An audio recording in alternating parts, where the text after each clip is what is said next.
3 minutes, 30 seconds remaining.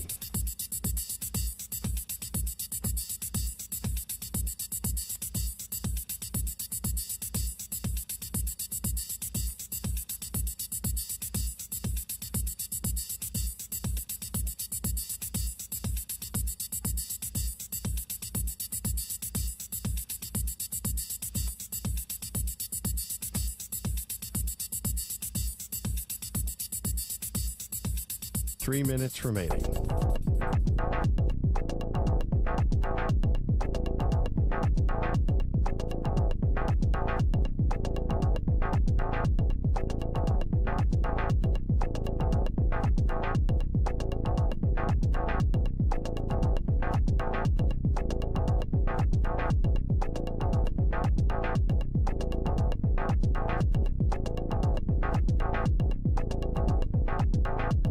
Two minutes, 30 seconds remaining.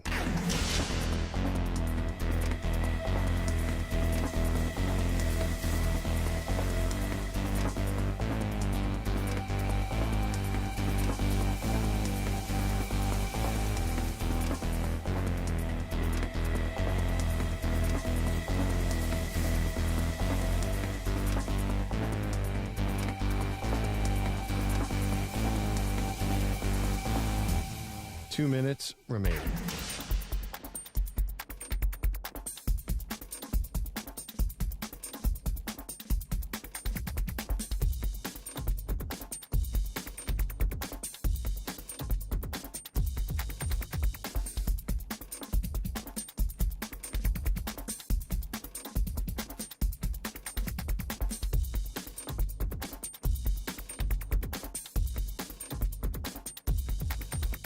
One minute, 30 seconds remaining.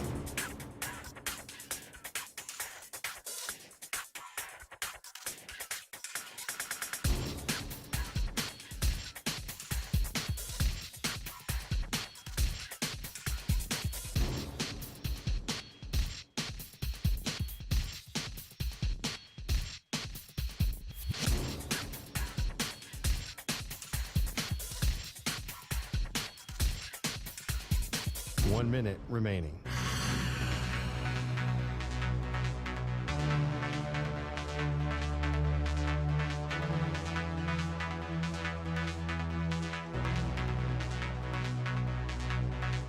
Forty-five seconds remaining.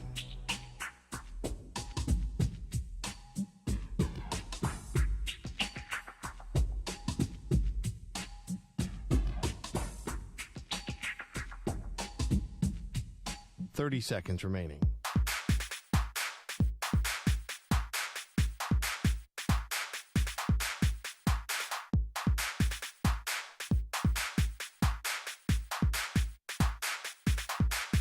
Fifteen seconds.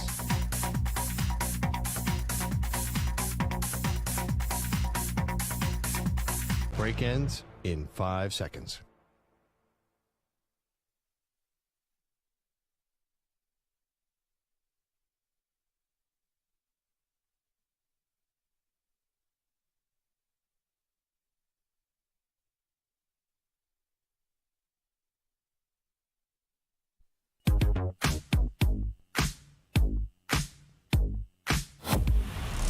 We need a reset for Maggie. We desperately need something. Laura said it's okay, Maggie. It'll all be okay. You don't know that, Laura. Yeah. I love you, but you don't know that. No, You know Maggie's got off the deep end when she's yelling at the widows. No. Laura's perceptive. Today is more of an intervention than a radio show. No. Deep breath.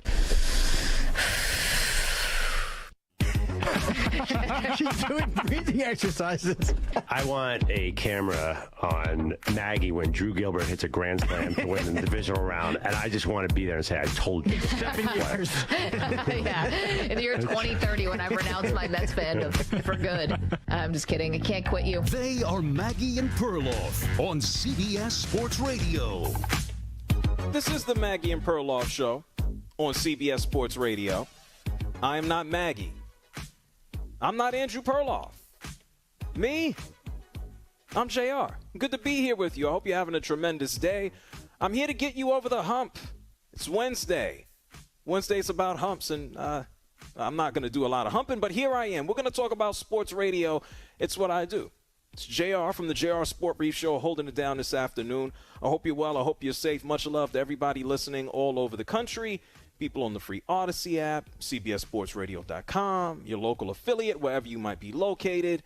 Man, we got so many places. Sirius XM 158, smart speakers, all that good stuff. A little bit different to be heard here in the daytime on CBS Sports Radio. The sun is shining. The birds are chirping. People are driving. The sun is out. Hopefully you're not driving in a rain shower. I'm going to be holding it down with you for the next 3 hours. First of all, thank you so much to the two individuals holding it down. I'm coming to you live from Atlanta, Georgia. They are holding it down in New York. It's Stu. It's Mike. How you guys doing? Y'all good? Yeah, man. That was simple. Are you okay? Do I need to come to New York and give you a hug? I mean, you asked me a yes or no question, so I gave you a yeah, man. No, but things are great, man. The weather's beautiful. Right. I got myself a nice 8-month-old daughter at home who's eating apples and oranges right now, so no complaints for me. Beautiful. Apples and orange. That's not how the song goes. And apples and bananas? Opals and bananas? Oh, look at you. You know the whole song. I know every kid's nursery rhyme that's ever existed at this point in my life. I listen to it 25 times a day. Here's a quiz for you. Hickory dickory dock. The mouse ran up the clock. And then what happened with the clock? The clock struck 12, or they go through all the numbers. The clock struck 12 and something. Oh, okay. I thought you knew it. We got some work to do. We got some work to do. Hey, Stu, how you doing, man? You good? I'm good, JR. It's been a while. I know we worked together for like a year and a half, and it's been, I guess, about a year and a half since I've worked with you. So it's nice to be back with you. Time flies when you're having fun. It certainly has been a while. A pleasure. You don't know any of these nursery rhymes that Samter talks about, do you? I do not. I don't have any kids, so I'm not there yet. But maybe in a few years, I'll have to learn some of them. Okay, listen, I could send you all the books with the clock running and striking 12 and all that good stuff. So good to hear from both of you guys. And we got a lot to talk about. In another, 15 minutes or so, we're going to be joined by Pete Prisco. We're going to learn and figure out what's going on in the NFL. We had a couple of injuries go down today. It looks like Russell Gage is going to be out for the season. We have Humphreys from the Ravens, who also went down from an injury. And then I want to talk to Pete Prisco, of course, coming to us from CBS Sports HQ. I want to get his thoughts on some of the rookie quarterback performances that took place this past weekend. So we'll talk to Pete Prisco. He'll come through. And I don't know, maybe I'll ask him about some of those Prisco's picks. We'll wait on that. And there's also so much. And we talked about this kind of before we went on air. I got a PSG jersey behind me for anyone who is watching the stream. Shout-outs to everybody checking out the stream. Neymar is going to Saudi Arabia, too, to get money. And listen, you don't got to love or like football. You don't have to love or like soccer. But the fact of the matter is, have you heard of some of the money that these dudes are getting just to go ahead and kick a ball? If you thought people shooting a ball in America or hitting one with a bat or throwing some leather around with some straps, if you thought that they were making big money, we'll get into Neymar and his check. The James Harden saga continues. The NBA obviously still hot here in August because James Harden wants to call out his GM. The same general manager who at one point in time said that James Harden was at one point a better offensive player than Michael Jordan. And how does James Harden return the favor? He says that he is a liar and that he will never play with him. We're going to get into that. Hey, listen, the New York Jets had an interesting episode of Hard Knocks. We'll talk about that in a minute. So Michael Oher, the saga continues. It's just family beef, playing out for the world to consume. I honestly don't even know if I can consider Michael Oher and the Tuohys to be family. But hell, what do I know? So happy to be holding it down here for you this afternoon for Maggie and Perloff. If you want to contact me, if you have no idea, I am at JRSportBrief everywhere on social media. And then if you want to call here at CBS Sports Radio, it's very simple. We have paid our bills. Everything is up to speed as far as I'm concerned. And the number is as follows. It's 855-212-4CBS. That's 855-212-4CBS. And now, before we get to Pete Prisco, next break, before we talk about the young QBs, I got to talk about something that took place last night while I was on air here on CBS Sports Radio. You can catch me weeknights starting at 10 p.m. Eastern, 7 Pacific. It's HBO Hard Knocks. And we know for weeks on end, not even weeks, months on end, we had to listen to the New York Jets and head coach Rob Saleh basically tell anybody who would listen, they didn't want to be a part of the show. That the New York Jets didn't want the distraction. Afterwards, we found out that the New York Jets didn't want to have players cut on camera. They find it to be inhumane. They didn't want cameras in Aaron Rodgers' face. And the NFL basically said, we're almost worth $20 billion. You're eligible for Hard Knocks. You're going to go out there and do it. And so that's what we got. Last night, was the release of episode 2. What happened in episode 1? Here's a recap. Sauce Gardner got a college degree back at Cincinnati. Aaron Rodgers, if you had no idea, is now a New York Jet.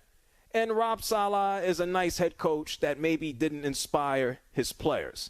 And everybody fell asleep in episode 1 of Hard Knocks. Now, I watched episode 2 of Hard Knocks. Not while I was on air last night, of course. I can't multitask that damn well. But I went afterwards, and I checked it out. A little bit different. New York Jets getting ready to take on the Carolina Panthers. The Jets ended up winning the game. They had a co-practice before down in South Carolina. And you had to think to yourself, a little bit more friction, a little bit more animosity. Aaron Rodgers getting a little frustrated during practice. Rob Saleh upset during practice. And all of a sudden, Rob Saleh has turned it on. Received a little bit of criticism about whether or not Aaron Rodgers is the new boss of the New York Jets and the coach, or whether it's Rob Saleh. Well, last night, Rob Saleh, he wasted no time because in what was a terrible performance by his team, the offensive line of the Jets, Rob Saleh called them out in front of the entire room for everyone to hear. Listen to this, courtesy last night of HBO's Hard Knocks.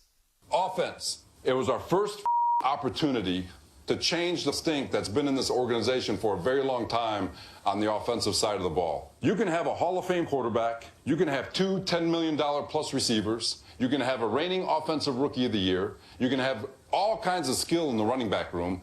None of it matters until the big boys up front change who the we are. It's getting your mind right to represent who the you are every single time you are on the field. Because we will go as you go. We proved last year that we're a 7-10 football team with a really good defense and a mediocre offense. Flip that.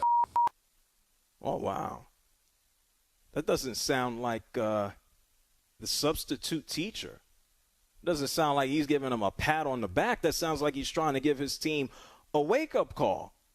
Like, can we have more of that in Hard Knocks? We saw the rookies perform. The New York Jets even brought in a mentalist to read the minds of some of their players who freaked out. And how that works, I have no idea. I don't want to talk to or meet a mentalist. But I can tell you this. Hard Knocks is entertainment, folks. It is, right? Stick a bunch of cameras around, hang one from the ceiling, put one in Aaron Rodgers' face, mic the guys up, make jokes about Quinnen Williams sacking people, and it's just a show. So for me, I understand the New York Jets' perspective. They're straight business. They want to get to work. They have this investment in Aaron Rodgers, who is, I wonder if he brought over any of his special ayahuasca juice. Probably not. We haven't seen it yet. He's been drinking water as far as I know. But the fact is, it's entertainment. That's it. I've heard a lot of people talk about how the New York Jets could potentially be affected by Hard Knocks. How it's not a good look for Aaron Rodgers to look like the boss. How Rob Saleh had to curse and scream, curse out his offensive line to look like he was the head coach. And I'm saying to myself, it's just a television show. Is it obviously documenting what is taking place inside the walls of the New York Jets facility in Florham Park, New Jersey? The answer is yes. Is there some realism to what's going on? Yes, a lot. Can some of it be edited and put together to make an interesting show? The answer is hell yes. And HBO and NFL Films, they do an amazing job of it. But let me tell you something. If Rob Saleh sucks at clock management, don't blame Hard Knocks. Don't feel that Hard Knocks is illuminating some issues that you weren't aware of. Aaron Rodgers, it seems like he's been on his best behavior here with the New York Jets. He's going to Ranger games before they got eliminated. He's going to Knicks games before they got eliminated. He's hanging out with Taylor Swift. Why not? Everybody loves Taylor Swift.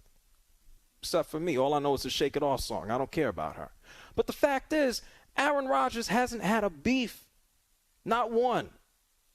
With the media yet. He hasn't had a beef with the Jets. And you want to know why? It's because it's August. Give it some time. Wait until the first interception comes on through. Wait until Aaron Rodgers gets the first ridiculous question from the media in New York. Wait until the media ask Rob Saleh, something that Aaron Rodgers said, and Aaron Rodgers and Saleh aren't on the same page. Wait for that. But Hard Knocks, it's entertainment. Rex Ryan, years ago, New York Jets back on Hard Knocks, more than a decade ago. Rex Ryan is screaming about getting a snack. Hey, when Rex Ryan was too goofy, I don't think Hard Knocks had anything to do with that. When Rex Ryan was in the parking lot making foot videos, I don't think Hard Knocks had anything to do with that. Maybe Rex Ryan stunk. And maybe because he had to put Mark Sanchez out into the game, and Mark Sanchez is running into people's rear ends for a living. And so I get it, folks. It's August. NFL season at this point is now less than a month away. You don't have to wait that much longer to see real action. To see Aaron Rodgers, if you care, maybe you're a Packers fan, maybe you have no interest in it, to see Aaron Rodgers throw a pass to Garrett Wilson. Maybe you want to see whether or not Dalvin Cook, who he's not showing up right now, he's expecting the birth of a child. Maybe you want to see Dalvin Cook run. Maybe you want to see how Breece Hall comes back. Maybe you actually want to see if Quinnen Williams is going to have, 15 plus sacks and earn every dollar of his, I believe, $96 million coming his way. It's quite possible. Maybe you want to see that. Maybe you want to see how competitive the New York Jets will be in a stacked AFC. All reasonable. Maybe Rob Saleh gets fired at the end of the season. Maybe the New York Jets only win, 9 or 10 games. Well, guess what? I don't think any of that will have anything to do with Hard Knocks. So here's some JR wisdom on Maggie and Perloff's show as I fill in. If you hear anybody criticizing any of the Jets or Rodgers or Saleh, just remember this. It's entertainment.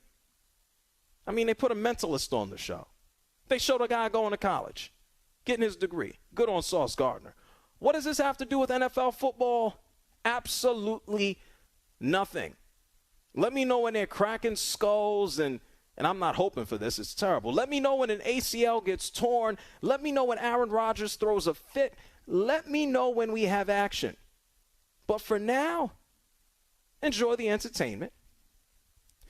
Enjoy the last. Let's be real. We know summer doesn't officially end until the middle of September, late September. But when Labor Day comes, summer's done.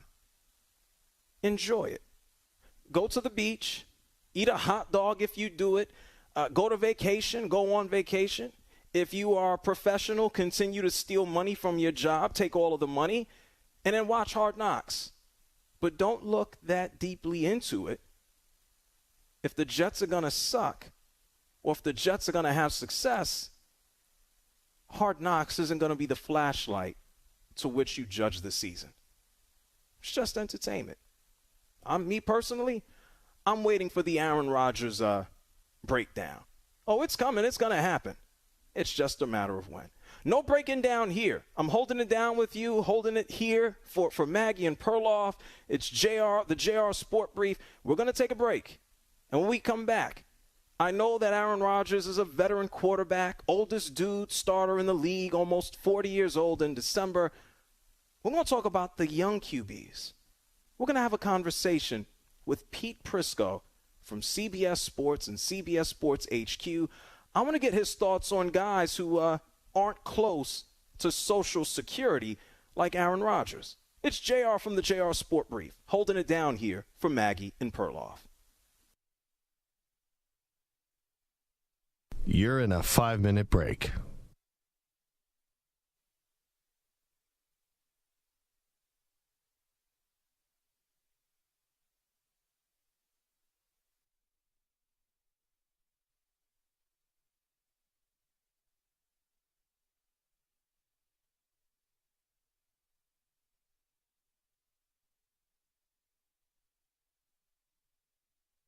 Four minutes, 30 seconds remaining.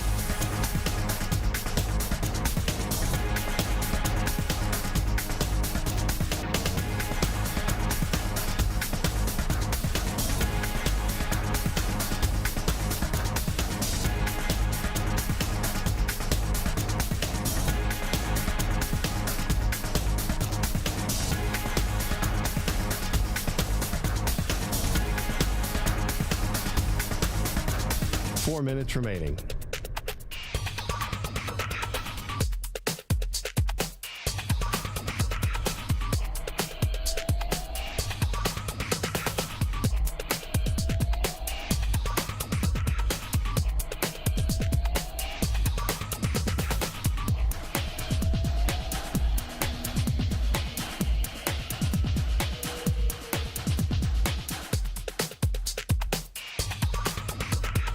Minutes, 30 seconds remaining.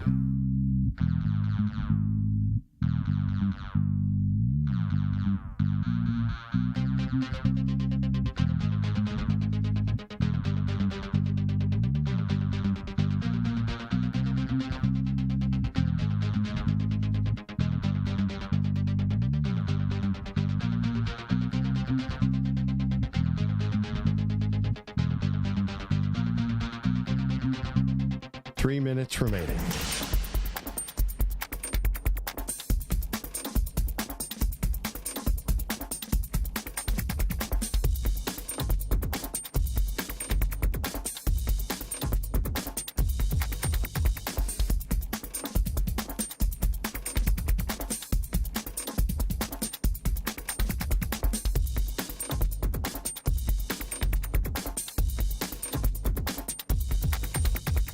Two minutes, 30 seconds remaining.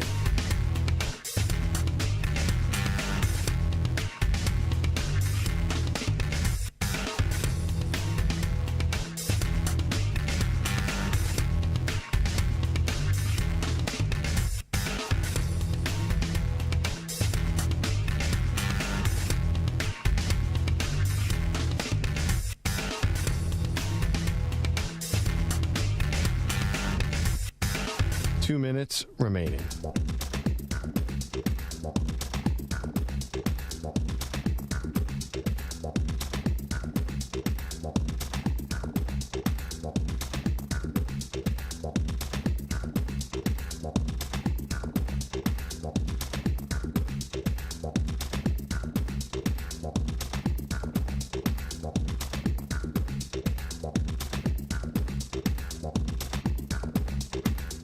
One minute, 30 seconds remaining.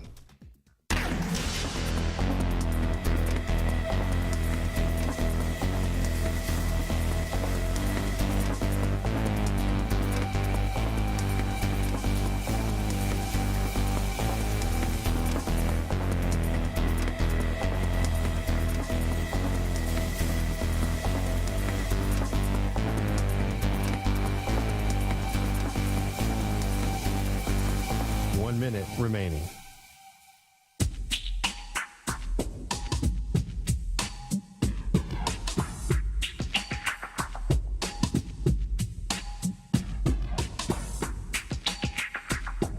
Forty-five seconds remaining.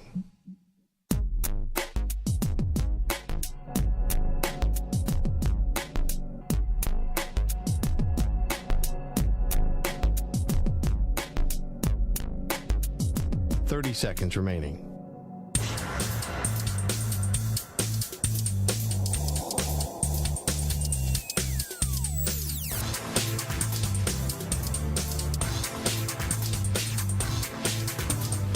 Seconds.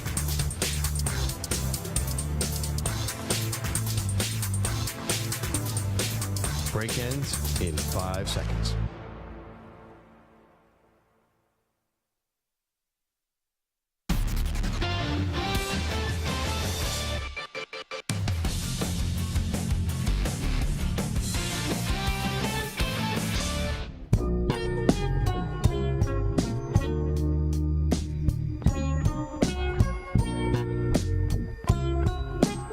From the JRSportBrief, holding it down for Maggie and Perloff. I need to let you know that driving under the influence of marijuana is illegal, and law enforcement officers can tell if you are driving high. If you feel different, you drive different. Drive high, get a DUI, paid for by NHTSA. 855-212-4CBS. It's 855-212-4CBS, letting you know again, it's the JRSportBrief, holding it down for Maggie and Perloff. Open up the show talking about Hard Knocks and a lot of the criticism that has been levied by some, at the performance of Rob Saleh and people analyzing how Aaron Rodgers fits in with the New York Jets.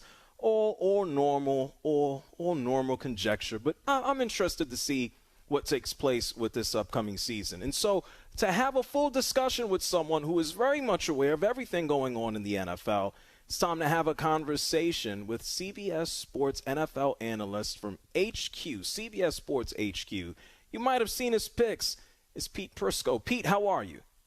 Good. How are you? I don't know how I follow that ad, by the way. I mean, well, that's don't drive high and then you go right to me. I don't know how I can take it. Well, Pete, you're not driving high, are you? No, absolutely not. I'm just kidding. Oh, so but it's a good message to everybody out there. Don't do it. Yeah, that's all that matters. Yeah, never under the influence of anything. Well, Pete, I want to ask you, we know Aaron Rodgers is a little bit closer to Social Security than some of the other quarterbacks who are currently in the NFL. What are your initial observations of Aaron Rodgers and how he's fitting in with the New York Jets? Well, he looks to be fitting in just grand. I mean, look, he looks like he's supposedly rejuvenated, and seems like the younger guys have taken to him, and the coaching staff has taken to him, which is understandable. I mean, he has a skin on the wall, not skins, a skin on the wall. He's won a Super Bowl, and that has cachet. He's put up a ton of numbers. I can tell you this, being in Green Bay last week, seeing him talk about how he's rejuvenated with all the young guys, I don't think they took too kindly to that, because he did have a couple of young wide receivers last year that he wasn't around to work with in the offseason. So, look, more power to him. I'm glad he's playing. It's fun to see him play. He's a great player. I enjoy watching him play. I've been a big proponent of his over his career, but there's certain things that why weren't you rejuvenated a year ago when you had a bunch of young players around you then too? Oh, Pete, what is your overall thought looking forward for the Jets this season? We saw Rob Saleh chew out the offensive line. We know that's a concern. He has the young weapons. We know the AFC is packed. What is your ultimate thought on what the Jets season could and might look like? JR, I think when you look at it, I think it's going to be one of those situations where he's right. If the offensive line doesn't get better, it's going to be a problem. I don't care if you have all the bells and whistles and you add Dalvin Cook and you have all those wide receivers and you have Aaron Rodgers. If you don't block, you're not winning. It's as simple as that. It's a block and tackle league. Now, having said that, you go up and down the AFC East, the Miami Dolphins have offensive line issues. The Buffalo Bills have some offensive line issues. New England has offensive line issues. So the entire division has offensive line issues, and I think that relates to a lot of teams around the league. So fix it or you're going to have problems. I mean, it's that simple. I don't care how good your defense is. I don't care how good your quarterback is. You got to be able to block up front. Pete Prisco is here with us, taking the time. CBS Sports HQ, JR holding it down for Maggie and Perloff. Pete, when you look at some of the younger quarterbacks who are being indoctrinated into the league, whether it's Richardson, who will now be starting, or Stroud, or Young, what is your first observations now that we've seen them this past week? Yeah, Yeah, I don't think you can really get much of an evaluation off a first game. I'm a big believer, or in the preseason. I just don't buy it. I think what you see from the guys on the practice field, what you see from them when they get this work against other teams, I think that's much more important. Because look at it, Bryce Young was 4 of 7 for 21 yards the other day, and everybody's saying, "Oh, he looks so calm and cool." Well, what did he do? He threw for 21 yards and he checked the ball down. He made one good throw into the middle of the field.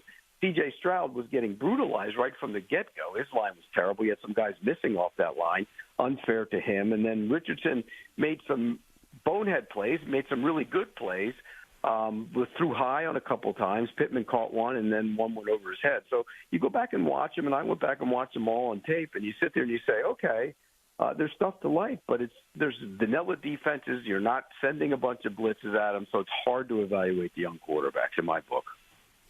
Who do you think is in line to at least have the best amount of success given the team that surrounds them?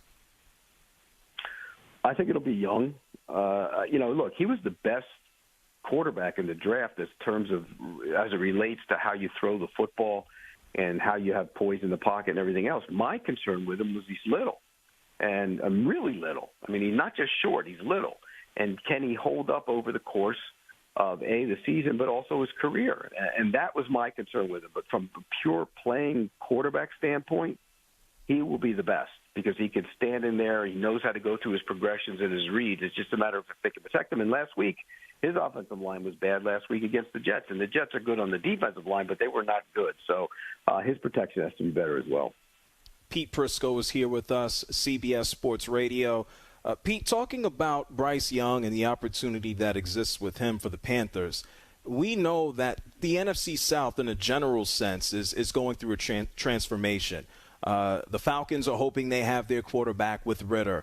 Carr joining the Saints. We know Tampa Bay is in no man's land post Brady.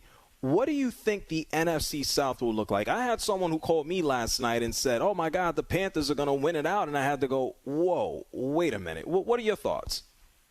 I think it's wide open. I think any one of those teams can win it. Now, if I had to rank them, I think Tampa Bay is going to be better than people think because I think Baker's going to play better than people think. And I know there's a quarterback competition of sorts there, but I think when it ends, it'll be his job. They still have a lot of talent. What they did do is add some young speed to that talent, which they needed to do. I think it's Tampa, New Orleans, then Carolina, then Atlanta. Now, you look at that division, it changes every single year, and you trying to predict it is brutally hard to do. But I would say it's wide open. It wouldn't shock me to see any one of the four teams win it. And I don't think any one of the four teams is capable of doing much in the postseason. So I do think it's going to be a division that gets won late in the year and not by a team that's going to be dangerous in the postseason. But any one of them can win it. Pete, your work with CBS Sports and CBS Sports HQ is taking you all over the country to training camps all over the place. What is something that has caught your attention, whether it be for a positive or negative reason that you don't feel has gotten a lot of attention that you've seen firsthand? I'll give you a couple. In Jacksonville, Trevor Lawrence is going to put up monster numbers, and I said this all summer. I said it on HQ a couple different times. I made the prediction. I told him this when I interviewed him last week. He's going to win the MVP. And people will say, well, how can you say that? And I'll say, here's why. Their schedule is so favorable, and I think they're going to end up with the number one seed in the conference. They're not going to be the best team in the conference, but they're going to end up with the number one seed. They play 4 games bare minimum against rookie quarterbacks in their own division. They play 1 against Bryce Young. They play Ritter, who hasn't played. They get the Chiefs come to Jacksonville in week 2, which is going to be 120 around there. I mean, it's brutally hot. And they get Buffalo, was supposed to be a road game at Buffalo, is now in London, where you're already having played a game against Atlanta the week before. They got to fly there. You'll be waiting for them. So I think the schedule plays out for them. And I think Trevor Lawrence, with Calvin Ridley coming to that team, is going to put up monster numbers and have a real legitimate chance. I think he's going to win the MVP. And then the other one was Jordan Love. Jordan Love is one of those guys that when he came out, I wasn't sure in my evaluation of him. I think the 3 years has done him well. I think he's got a little bit of an edge to him, more so than maybe people know in talking to him and talking to his teammates, even away from the camera. I think there's a little something underneath there that you want from your quarterback that most people might not know. And I think that he's going to be better than people give him credit for. And in fact, I think the Packers are going to win that division. I know everybody's on the Lions, but I think the Packers win that division. Pete Prisco is here with us, CBS Sports Radio. Pete Prisco contributing to CBS Sports and CBS Sports HQ. As you talk about that NFC North, we saw what the Lions did at the end of the season to turn things around. There's a lot of expectations that even Fields is going to kind of put his stake into the ground. What is your overall thought on what's going on in Chicago? Yeah, I think that division is moving in the right direction, in large part because I think Fields is coming. I think they're a year away. I think next year is going to be the Bears' year to push for the playoff spot in the division. Everybody's on the Lions, and they have a ton of young talent, and I like what Jared Goff did a year ago. Good offensive staff, Ben Johnson, good coach. So it's going to be a tough division. And, the Vikings won a lot of close games last year, so the concern with them is can they do it again? I would pick the Packers. Here's the thing about the Lions. The Lions are like the Jets in a lot of ways. They have to learn how to win. It's one thing to win games down the stretch of the season when they don't really matter. And not that they didn't matter because they got themselves back into the playoff mix, but there wasn't a win or you're out type of scenario, and there aren't playoff game wins. And young players have to learn how to do that. And I think that's going to be the biggest challenge for the Lions, but also B, the Jets. They have to learn how to do that. No, Pete, we've seen a lot of NFL teams, man. They need a handbook. They need a whole lesson on how to consistently go out there and win. To start to wrap things up, someone who's the ultimate winner, and unfortunately not since Brady departed, he's at 500, is Bill Belichick. What do you put into the thoughts that he is now on the hot seat, especially with the public comments that have been from Robert Kraft and he about the budget and the spend, et cetera? I think that's ridiculous to put him on the hot seat. He's still arguably the best coach in the NFL. And the problem with Bill Belichick over the last couple of years has been Bill Belichick, the general manager. Bill Belichick, the coach, should fire Bill Belichick, the general manager. And the decision he's made, it was a disaster last year hiring his offensive staff. And now he's made a change. He's actually got a good offensive coordinator in there, Bill O'Brien. But you go back to his drafts over recent years, there's where your problems come. It's not Belichick. Belichick, the coach, is still, probably number one in the league. But Belichick, the GM, and the guy who's been making the football decisions has crippled Belichick, the coach, and I think that's where the problems come from. Pete Prisco, final question to wrap it up. We talked about teams that need to learn how to win. We know about the usual suspects who will be at the top of the division, likely both, or conferences, I should say. Whether it's the Chiefs, we know the Bills and the Ravens trying to get over the hump. We see the Niners trying to get back over that hump, figuring out Purdy and his availability now that he's been cleared. What are your thoughts on who's going to be the top of both conferences? And I know you mentioned Lawrence as an MVP winner. What surprises might we see? Well, I'll give you a couple surprises. I think Washington's going to be better than people give them credit for. In that division, it's a tough division. I know the Eagles are king, but now the Eagles are the hunted. And going to the Super Bowl and losing is always tough to bounce back. They have the best team, but it doesn't necessarily mean they're going to get back there. And I think Sam Howell is better than he's getting credit for, and they have a ton of talent on that team. They can rush the passer. Chase Young's going to have a good year. Coupled with the rest of those guys on that front, they add Forbes in the secondary. Jamin Davis is ready to take the next step, and the offensive line's improved with a lot of weapons. I think Washington's a team to keep an eye on. I think when you look in the AFC, I mentioned Jacksonville. I think they're definitely one. And then if Pickett's good in Pittsburgh, I mean, that division is loaded because I think Cleveland's going to be much better. So I think Cleveland and Pittsburgh are two teams that you have to watch. If their quarterbacks play anything close to what you think they can play like, both teams can push. And, boy, I'll tell you what, that's going to be a war in that division because the Bengals are good and the Ravens are good. Hey, always fun to see in the AFC North. Always a good time. Hey, Pete, I appreciate you taking the time to hop on. Where can people follow you and your work online, on TV, streaming, everywhere? Tell us. Yeah, Prisco CBS. My Twitter handle, CBSSports.com, is where you can find my picks and my power rankings every Tuesday and Wednesday during the season. And you can see me on CBS Sports HQ, and we're also on Spotlight on CBS Sports Network. Hey, Pete, a pleasure, man. Safe travels around all the training camps, and stay out of all of the fights and stuff, okay? Yeah, I'll try and stay out of it. It's hard for me to do, though. Yeah, I know that. Much love to Pete Prisco for joining us here on CBS Sports Radio. It's the JR Sport Brief, holding it down for Maggie and Perloff here on this Wednesday afternoon. We just heard some of Pete's comments surrounding some of the issues around the league. I also expect Trevor Lawrence to have another up in his standing. Let's see if he goes to MVP caliber level. I don't know about that, but it wouldn't shock me.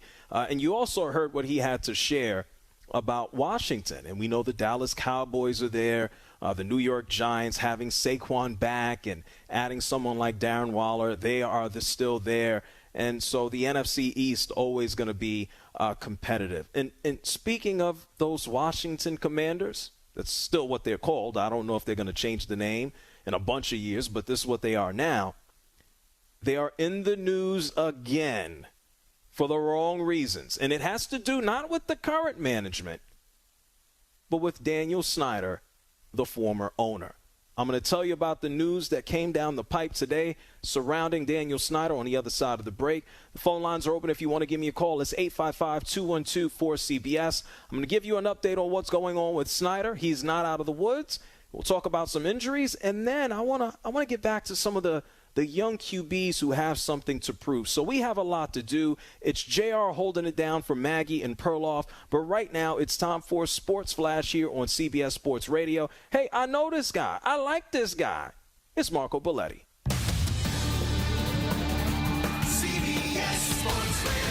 Sports Flash. And JR is sponsored by Progressive Insurance. Insurance for motorcycles, boats, and RVs for protection on the road and on the water. See how much you could save at 1-800-PROGRESSIVE and Progressive.com. Bucks hoping they avoided the worst, but things aren't great thus far with wide receiver Russell Gage. It's going to be pretty serious. I'll wait to hear the final results, but he's been battling back for the last, obviously, since he's been here, it seems like. We wish him the best. I can tell by the way he was sitting on the truck that it's probably something that happened pretty bad, and our hearts go out to him, and we'll see how it goes. Head coach Todd Bowles says Gage needed to be carted off the field, non-contact injury in a joint practice against the Jets. Reports are he's likely done for the season. Ravens one-half corner Marlon Humphrey to begin the season, set to undergo foot surgery today for a lingering issue. No timetable yet for his return. Checking baseball, you got the Tigers in front of the Twins 7-4. They're in the bottom of the 7th. Mets are all over the Pirates 8-3. That's also bottom 7. And the D-backs with a 2-1 advantage on the Rockies, bottom 2 in Colorado.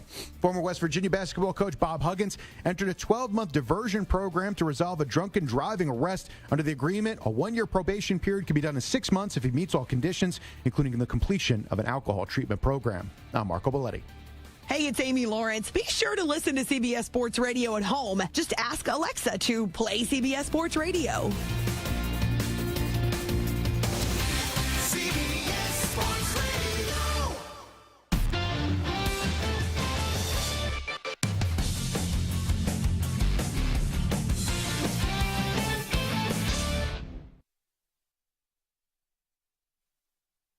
You're in a 5-minute break.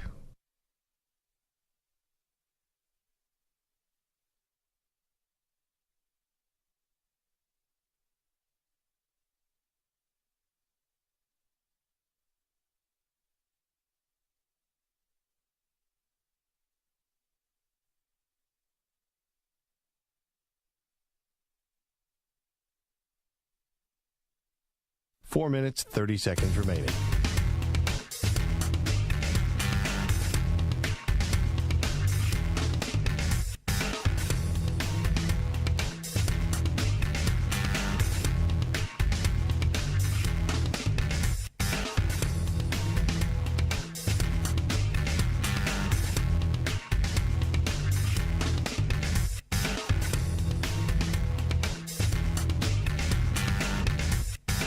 Four minutes remaining.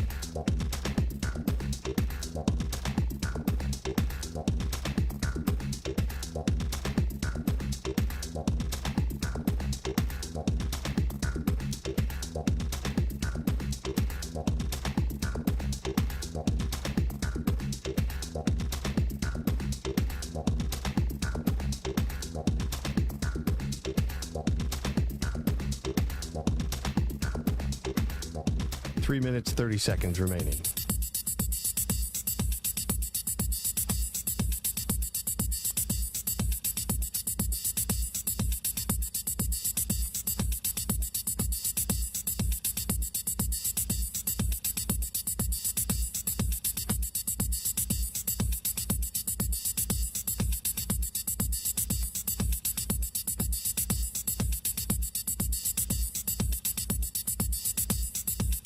3 minutes remaining.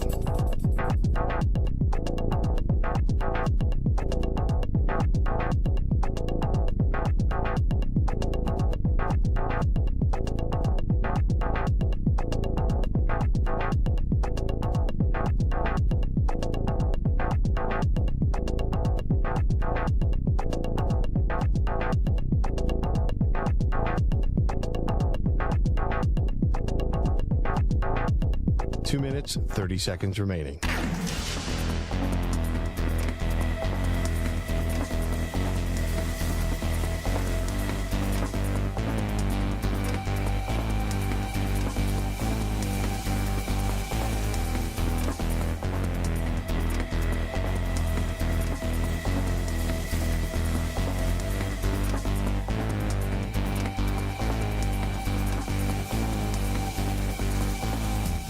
Two minutes remaining.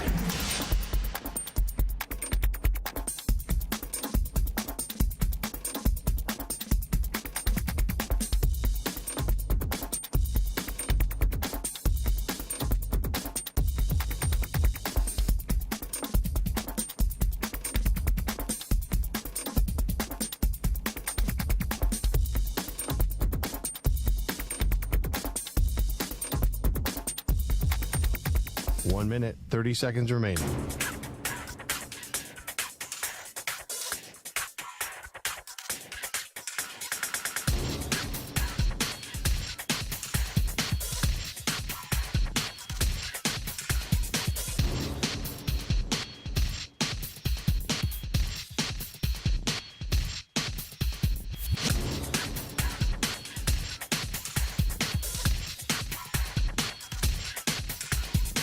One minute remaining.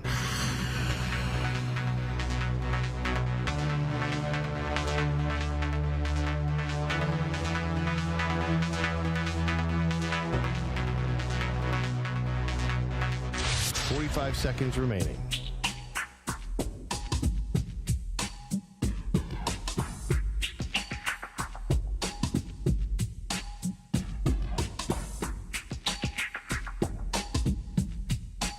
Seconds remaining.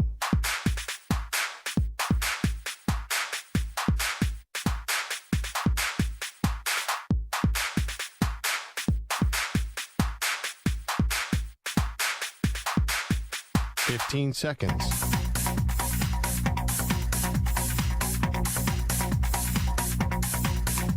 Break ends in 5 seconds.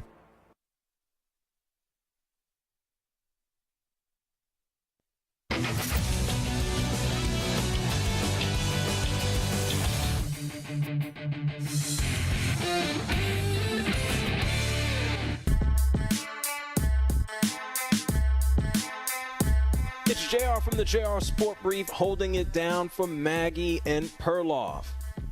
Probably familiar with this.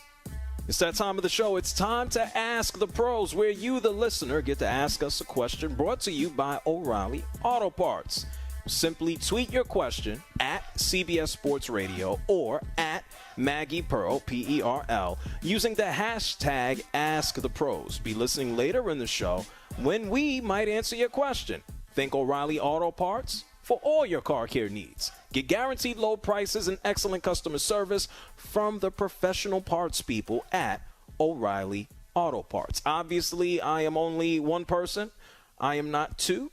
So go ahead and participate on behalf of O'Reilly Auto Parts, and maybe I will go ahead and answer and or respond to your question. Go ahead and send that in. Thank you again to Pete Prisco from CBS Sports HQ for joining us prior to the break. And if you want to talk to me as well, you can do so. That's 855-212-4CBS. That's 855-212-4CBS. We have a few things to break down from Pete Prisco. I do want to update you on some news that has come down the pipe surrounding former Washington Commanders, Washington football owner Daniel Snyder. And you heard from Marco Belletti about some of the injuries that have taken place and some of the surgeries that have gone down here in the NFL. I'm going to get to all of that. We got plenty of time to do so, but let's not waste any time. Let's talk to Vlad. He's calling from Chicago. Vlad, it's JR here holding it down for Maggie and Perloff. What's up, Vlad? What's up, brother? Good to hear you in the afternoon, man. Thank you. What's on your mind? Yeah, man. It hates me to say this, but as a Bears fan, I think Aaron Rodgers and the Jets, man, I don't think it's going to be a distraction to them, man. They got a bunch of talent. You know, the momentum's going through the ceiling with that one a couple days ago. I know it's only preseason, but I think, you know, they're going to flourish, man. Hard Knocks won't be a distraction. That's all I'm saying. Oh, well, when you think about the football for the Jets this upcoming season, what do you believe is the likely end result? Probably AFC Championship or a wild card spot. That's all I see right now. I don't think Super Bowl yet because, you know, the AFC is so deep, but they'll be in the playoffs. That's all I think right now. No, I certainly believe so. Vlad, thank you for calling from Chicago, man. You be cool, okay? Drop them T-shirts, brother. Appreciate it. No doubt. Vlad wants a JR Sport Brief T-shirt, and we going to get him printed one, okay? We're going to get you one, Vlad. Don't worry about that. I'll have Aaron Rodgers pay for it. I'll reach out. I don't disagree with what Vlad just said about the New York Jets. I look at the Jets, and I think, yeah, at minimum, wild card, maxing out AFC Championship game. And if they're able to do that, then we know you go to an AFC Championship game. The next step is potentially a Super Bowl.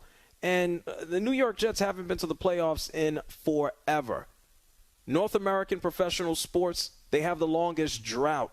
The Sacramento Kings just spared them. And now the Jets go ahead and they hold that record. So I think unless there's some catastrophic injury, the New York Jets will be perfectly fine. And, yeah, sure, of course, we're going to have to look at the injuries and see what happens from there. Now, to tie a couple of things together, speaking of injuries, we just spoke to Pete Prisco. And he talked about Baker Mayfield, and I know both he and Kyle Trask are trying to battle it out. Alternating starts here in the preseason as to who is going to take over the reins from the departed Tom Brady, who the last time I checked, and I'm not following Tom Brady around all over the damn place, he was in Africa. Tom Brady was on safari in Africa with his kids, I guess getting in a little bit of a vacation. Before school, it's Tom Brady. Where do you take the kids? Well, let's go to Africa. Let's go to Europe. Maybe let's go to Asia. And then you get to sit in a classroom in Florida for a few months. And not too bad to be Tom Brady. Now, Pete Prisco said he believes that Baker Mayfield is going to go out there and be able to turn things around or have a good season for Tampa. Sure, he might. I don't know how good because I still don't really fully believe in Baker Mayfield. I think that we saw Baker Mayfield peak when he took the Cleveland Browns back into the playoffs, and people just went and threw magic dust on him. Oh, my God, Baker Mayfield came and saved us and took us to the promised land. Well, what do the Browns feel about Baker Mayfield? They had an opportunity to bring in Deshaun Watson, who is a glorified pervert here, and they basically said, hey, Baker, we're going to give you the boot. Let's think about this. And I know ethics doesn't count for a thing in the NFL. They had Baker Mayfield. They could have exercised his fifth-year option. They could have kept him in the fold. And they brought on a guy who had 20-plus, approximately 25 lawsuits of sexual misconduct with massage therapists. And they said, we want him. And Baker Mayfield is now in Tampa battling with a dude who barely got out of Florida with the Gators. My apologies to Kyle Trask. If he beats Baker, good on him. But we don't know what he can do in the league. He's been watching Tom Brady for a year. And so I'm not as high as Pete Prisco is on Baker Mayfield. He has his stretches. He has his ups. He has his downs. I think I would look at the concerns about, his size as well, and then his mobility. We have certainly seen how things are changing in the NFL. We have more quarterbacks than ever who are capable of going out there and getting yards by themselves. Can he go and scramble? Can he get you a first down if he's in space? Yes, absolutely.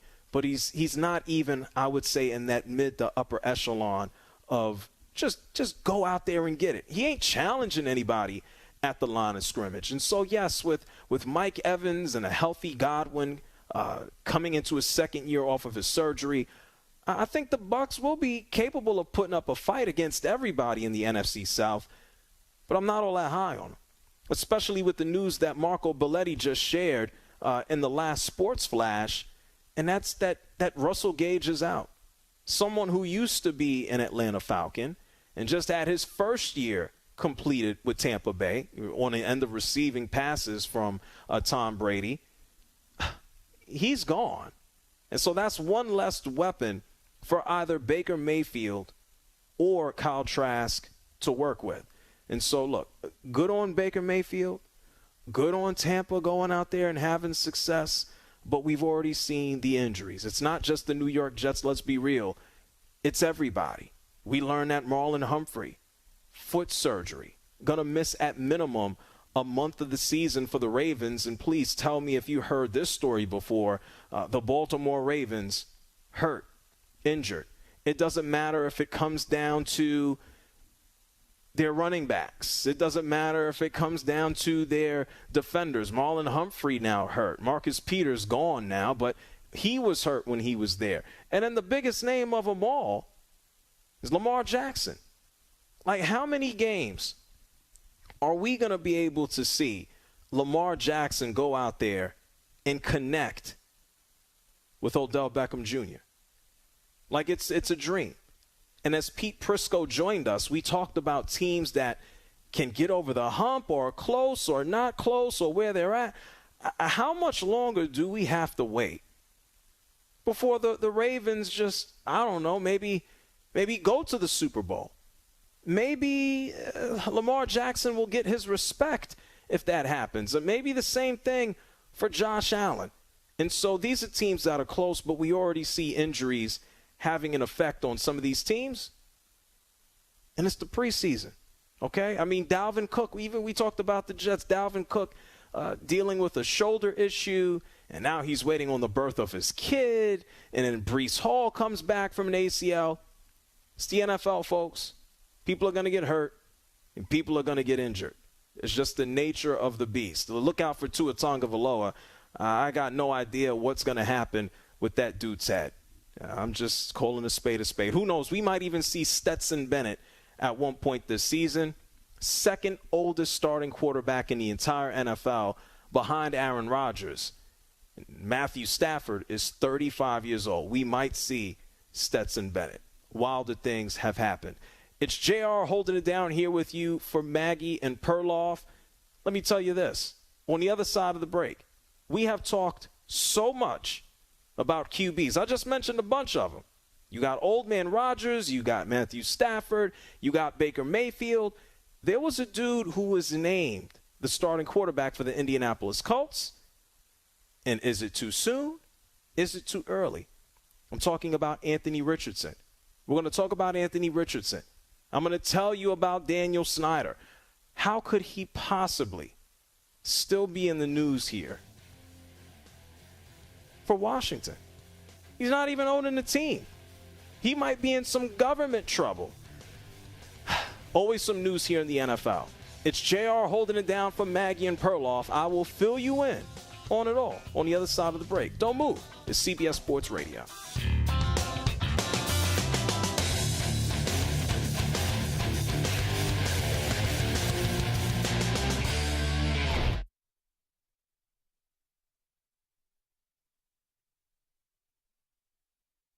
You're in a 5-minute break.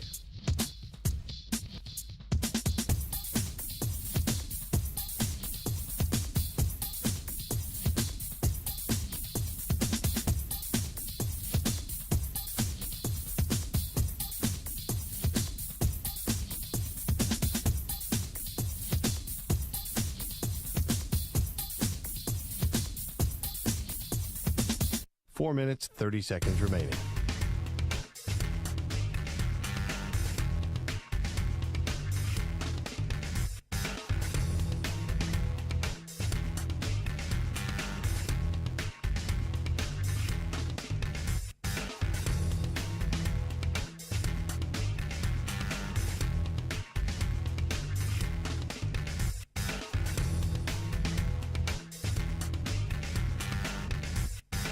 Four minutes remaining.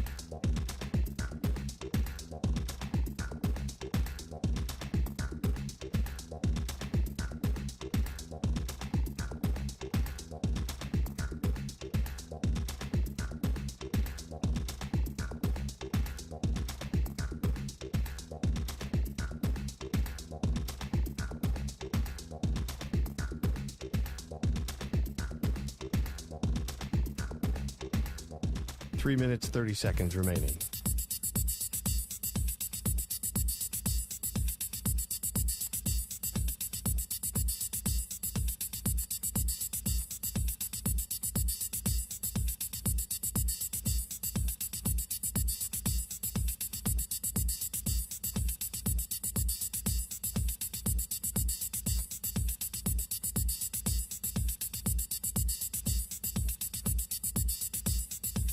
Three minutes remaining.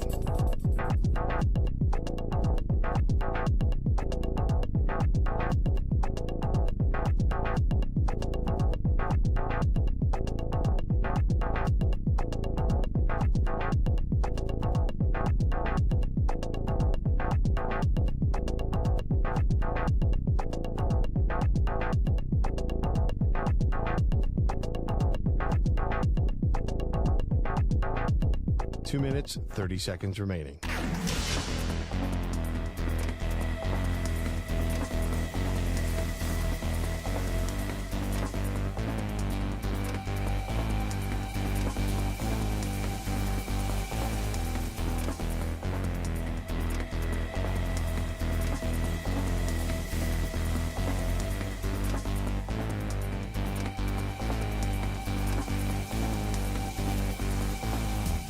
Two minutes remaining.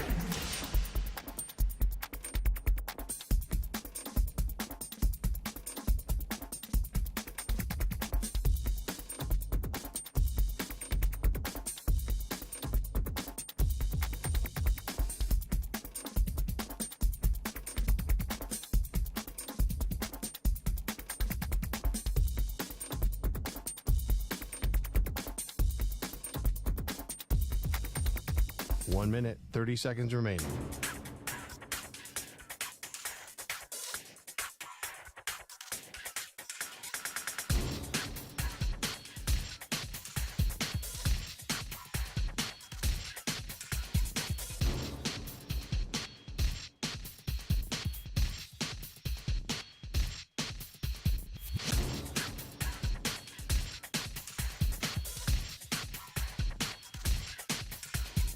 One minute remaining.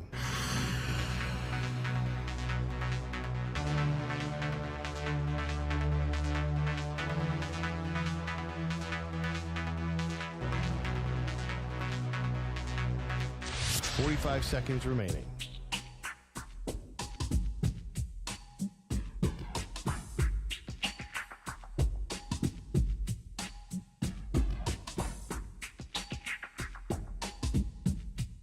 $30 seconds remaining.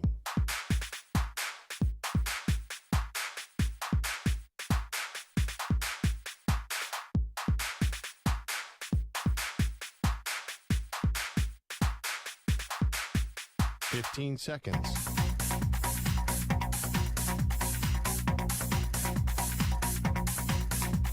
Break ends in 5 seconds.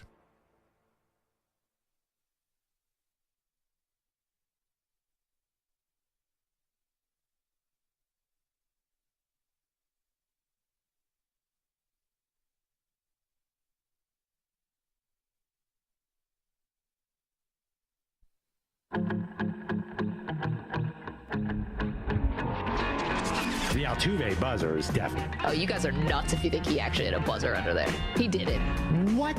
Wait, Stu, do you believe the buzzer? I believe the buzzer. You do? I think everybody nuts. believes the buzzer. No. Think about how silly that really is. And you think all these years later, nobody would have spilled the beans? Nobody said a word? Yeah, but it was so awkward the way he was hiding something. No, he had a stupid tattoo and didn't want people to rip his shirt off. Oh, get out of here. That. Who on earth? Sure. Wait a minute, Anyone I know with a tattoo wants to show that tattoo more than anything in the world. Wow, you guys, I thought I was a conspiracy theorist around here. You guys sound whack. They are Maggie and Perloff on CBS Sports Radio. Hey, I'm not Maggie. I'm not Perloff. It's JR from the JRSportBrief show, holding it down from Maggie and Perloff. Both of them. And as Maggie said, man, those... Hey, Stu, who was Maggie calling whack? Who was she saying was whack? Everybody? Yeah, pretty much all of us for saying that Jose Altuve had a buzzer on him when he hit that walk-off home run against Chapman a few years ago. Oh, Okay. Well, so we're whack, apparently, according to Maggie. No, nobody's whack. Nobody's whack. Nobody. Shout-outs to you and Mike Sampson. Mike, are you whack? Oh, Mike said he's not whack either. How about that? Listen, nobody's whack here on CBS Sports Radio. Everybody's cool. And shout-outs to Maggie. Shout-outs to Perloff. Let me holding it down this afternoon. I'll be hanging out with you for 2 more hours this afternoon, this beautiful Wednesday, this beautiful hump day. Now, I've already been hanging out with you for an hour. And so thank you very much to everybody for tuning in, everybody locked in on the free Odyssey app, people listening on their local CBS Sports Radio affiliates, Sirius XM Channel 158, and everybody on a smart speaker. If you want to connect with me in place of Maggie and Perloff today, it's simple. I'm at JRSportBrief everywhere, and you can call up. It's 855-212-4CBS. I want to thank Pete Prisco. Pete Prisco joined us last hour, CBS Sports HQ NFL analyst, as we took some time to look at everything going on throughout the league as he's on a training camp tour. So if you missed that, CBSSportsRadio.com. Listen on the Odyssey app. You can go ahead and hit rewind. We talked about the New York Jets on Hard Knocks. We talked about Rob Saleh cursing out his offensive line. I want to play that in a little while. It's so fun to listen to NFL coaches get upset. And then I also have to update you on some news that has come down the pipe a few minutes ago. And this involves the Washington Commanders. No, not the team, but the idiot who used to own the squad. Yeah, Daniel Snyder. He's gone. If you thought he took his $6 billion and left, I guess he tried to. But he might get roped back in. And so we'll talk about Daniel Snyder in a few seconds, a few minutes. I do want to talk to you about Anthony Richardson. We learned yesterday that he is now the starting quarterback for the Indianapolis Colts. And we got a lot to do. I know James Harden, that stupid story continues to garner steam, the fact that he's not happy with Morey, the general manager. So we got a lot to do. But because I like NFL coaches cursing at their personnel and their players, maybe I'm sick, twisted, and demented. Let's go to Hard Knocks from last night. I'm going to feel happy listening to this. This is Rob Saleh destroying his offensive line. Take a listen. Offense. It was our first opportunity to change the stink that's been in this organization for a very long time on the offensive side of the ball. You can have a Hall of Fame quarterback. You can have 2 $10 million plus receivers. You can have a reigning offensive rookie of the year. You can have all kinds of skill in the running back room. None of it matters until the big boys up front change who the we are. It's getting your mind right to represent who the you are every single time you are on the field. Because we will go as you go. We proved last year that we're a 7-10 football team with a really good defense and a mediocre offense. Flip that. Wow. Well, there's a lot for a Wednesday, isn't it? Huh? Wednesday afternoon. Wow. You know what I like that he said? He talked about the stink of the New York Jets organization. Everybody knows they've stunk. Everybody. Even the guys getting paychecks from them say, hey, before we got here, we stunk. It stinks around here. And he's right, it has. We got to go back to Joe Namath, the New York Jets just filled with quarterbacks. So, I mean, at one time they had Chad Pennington. He could barely move the ball 5 yards. That's a lot of stink. It's a lot of stink. This is called the transition, folks. How about the Washington Commanders? How about they're trying to come out of the stink? God bless them. They've had more success recently. Championship, we got to go back 30-plus odd years now. But at least they've had more success than the Jets winning a championship. Jets don't know what that is. Aaron Rodgers showed up and he said, oh, that Vince Lombardi looks lonely. More recently, Washington is trying to wash off the stink from the guy who took over the team in 1999, and that's Daniel Snyder. And he's gone. We know for $6 billion, Daniel Snyder finally disappeared. Josh Harris, who owns the Sixers, owns the Devils, he got himself a new toy. He has the Washington Commanders. And so where people should be paying attention to Sam Howell and what he does and Ron Rivera and his relationship with Eric Bieniemy, Daniel Snyder is back in the news today. And not for good reason. Daniel Snyder might have got his $6 billion, but it's been reported that one of our politicians, Representative Jamie Raskin, who represents Maryland, he basically wants to start an investigation. He wants this dude to be referred to the Department of Justice for lying under oath. Now, there have been so many misdeeds and terrible things associated with Daniel Snyder. What exactly could he have done? Well, we can kind of go through a line here. You might recall he was investigated because of improprieties when it comes down to money, sexual misconduct. And that's what this issue boils down to. There was a former employee from Washington who basically said, hey, I felt that I was assaulted, that I did not want to be touched by this individual, Dan Snyder. And Dan Snyder sat under oath, and he basically said, I don't know what you're talking about. I don't remember. I don't recall. And so they are trying to refer him to the DOJ for lying under oath. And so if Daniel Snyder thought that he was going to disappear out of Maryland, out of D.C., if he thought that he was going to sit on his yacht and live scot-free, maybe not. And we know this. He has been one of the worst professional sports owners that I can certainly recall. I mean, we can look at some of the owners in professional sports right now. You have Dolan with the New York Knicks, putting Charles Oakley, just giving him the boot out of the arena. You're telling fans that, hey, you suing me? Is your lawyer suing me? Well, you can't come in here. You can't even chance sell the team at Dolan. Otherwise, he's going to give you the boot. Okay, he sucks. We got Bob Nutting from Pittsburgh. What's Bob Nutting doing? You're not spending a dime. Telling the fans, if you want me to spend money on the team, then you got to show up. And when they do show up, he still doesn't spend money. Daniel Snyder, man, he took the cake before he bounced. Sexual harassment claims, more than 40 to 50 women. Fined $10 million.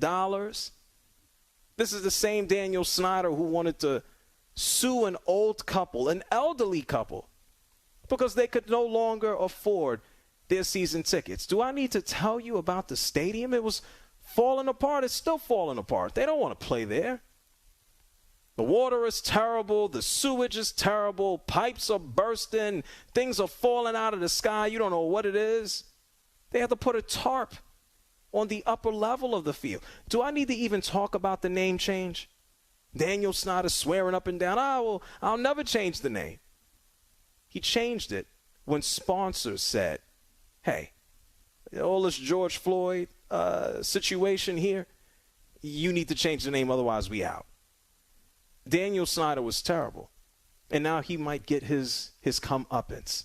If he was worried about the NFL and trying to get away and be indemnified for his actions, man, he got a politician coming after him. And I guess things are just wild in Maryland and D.C. And, oh, yeah, by the way, it doesn't stop there. I don't know what's going on in the water in Maryland.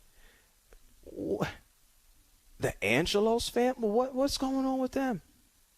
Like, are they in cahoots with Daniel Snyder? Daniel Snyder is gone, and they said, oh, well, we need to be the ones to take over the ridiculousness?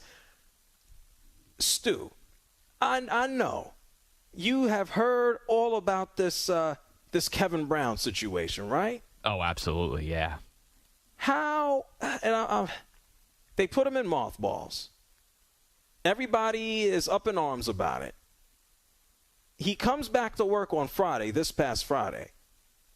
And before he does that, he puts out a statement where he sounds like the team was basically wrote it for him and told him to put it out. Look, I know a Kevin Brown. He was about 6'6", 6'5", 6'7", and he was throwing fastballs in Major League Baseball. And now we know this Kevin Brown, who is basically being punked around by another team in Maryland. This time it's the Orioles. And so I don't know if these owners sit in a cave and behave like supervillains. I don't know if they have meetings.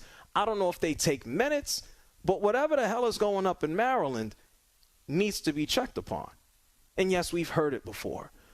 Baltimore Orioles and their turnaround and their success. No one could have seen it coming.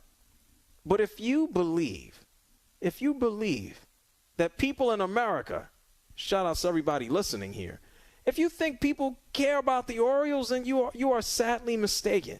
Unfortunately, despite their wins, 70+, they're a joke. And you could blame the team that is basically telling a guy named Kevin Brown, to put out a message after they suspended him. Like, how many billionaire owners walk around like their you-know-what doesn't stink? Kevin Brown put away, telling the truth about the team. The team doesn't discuss personnel matters, but somehow, some way, Kevin Brown puts out a message to dispel what people have said about his quote-unquote non-suspension or disappearance. I ask that everyone disregard the distracting noise of the past few days.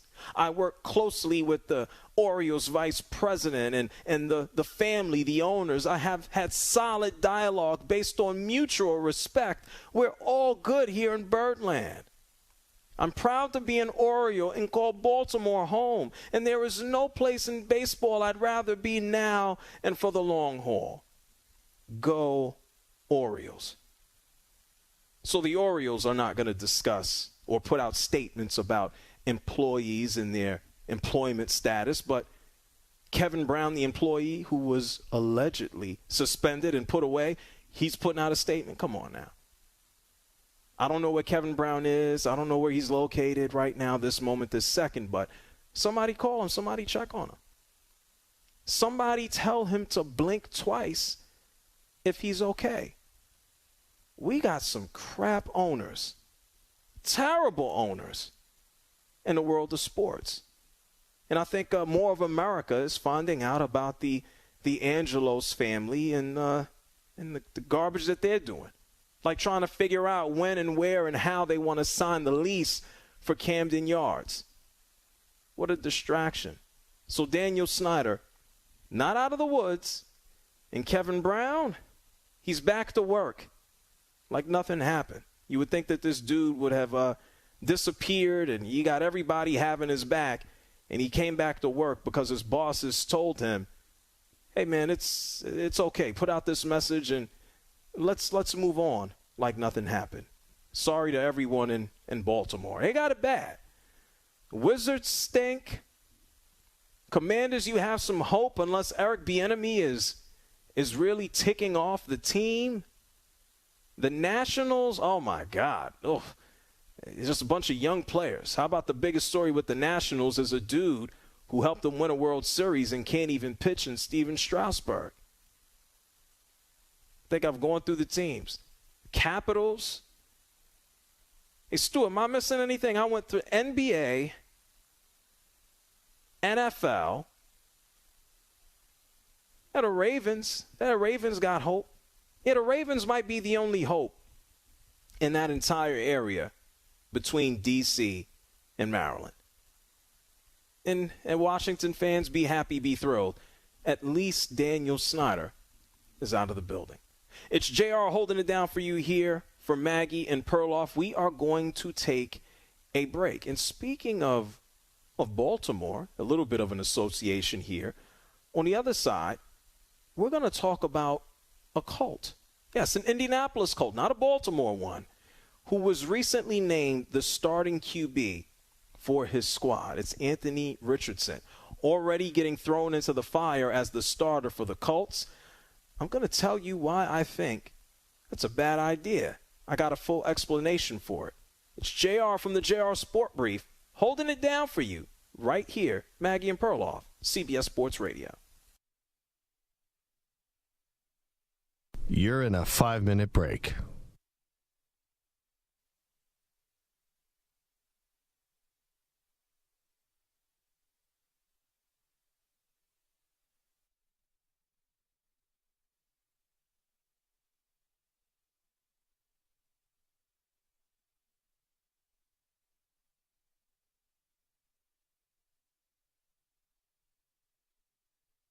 Four minutes, 30 seconds remaining.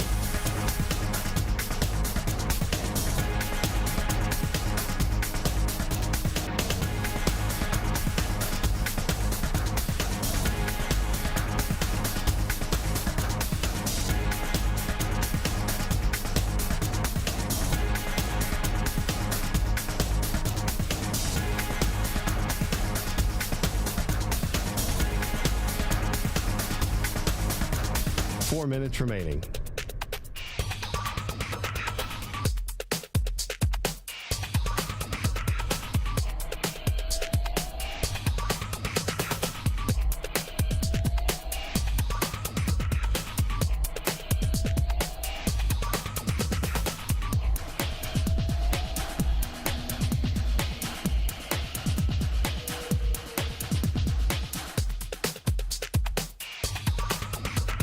Three minutes, 30 seconds remaining.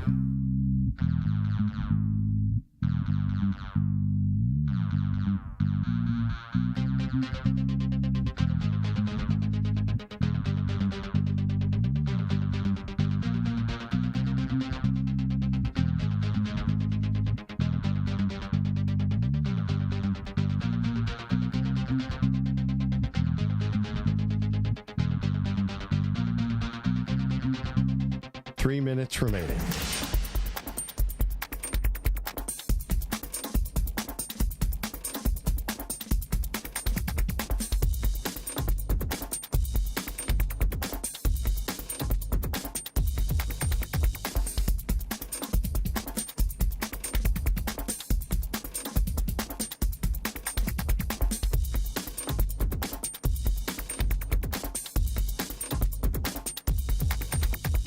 Two minutes, 30 seconds remaining.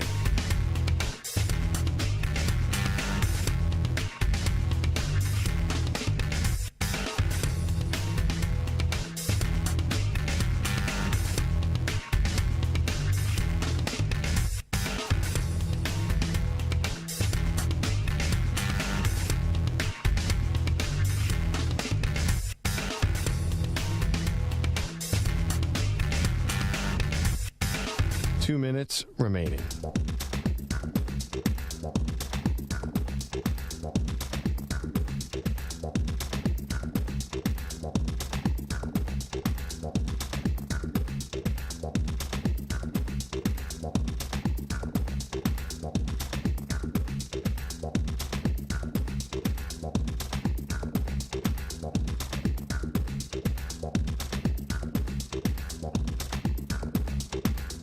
One minute, 30 seconds remaining.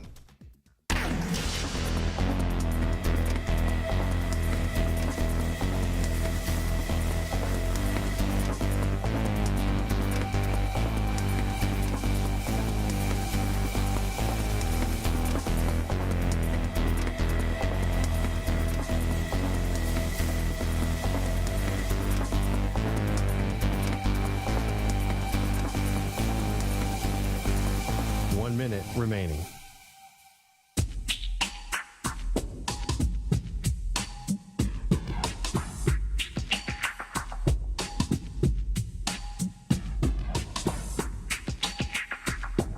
Forty-five seconds remaining.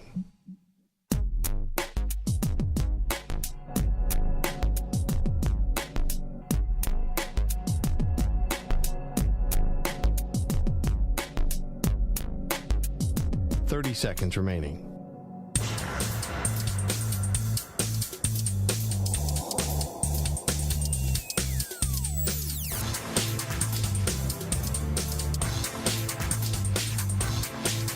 Fifteen seconds.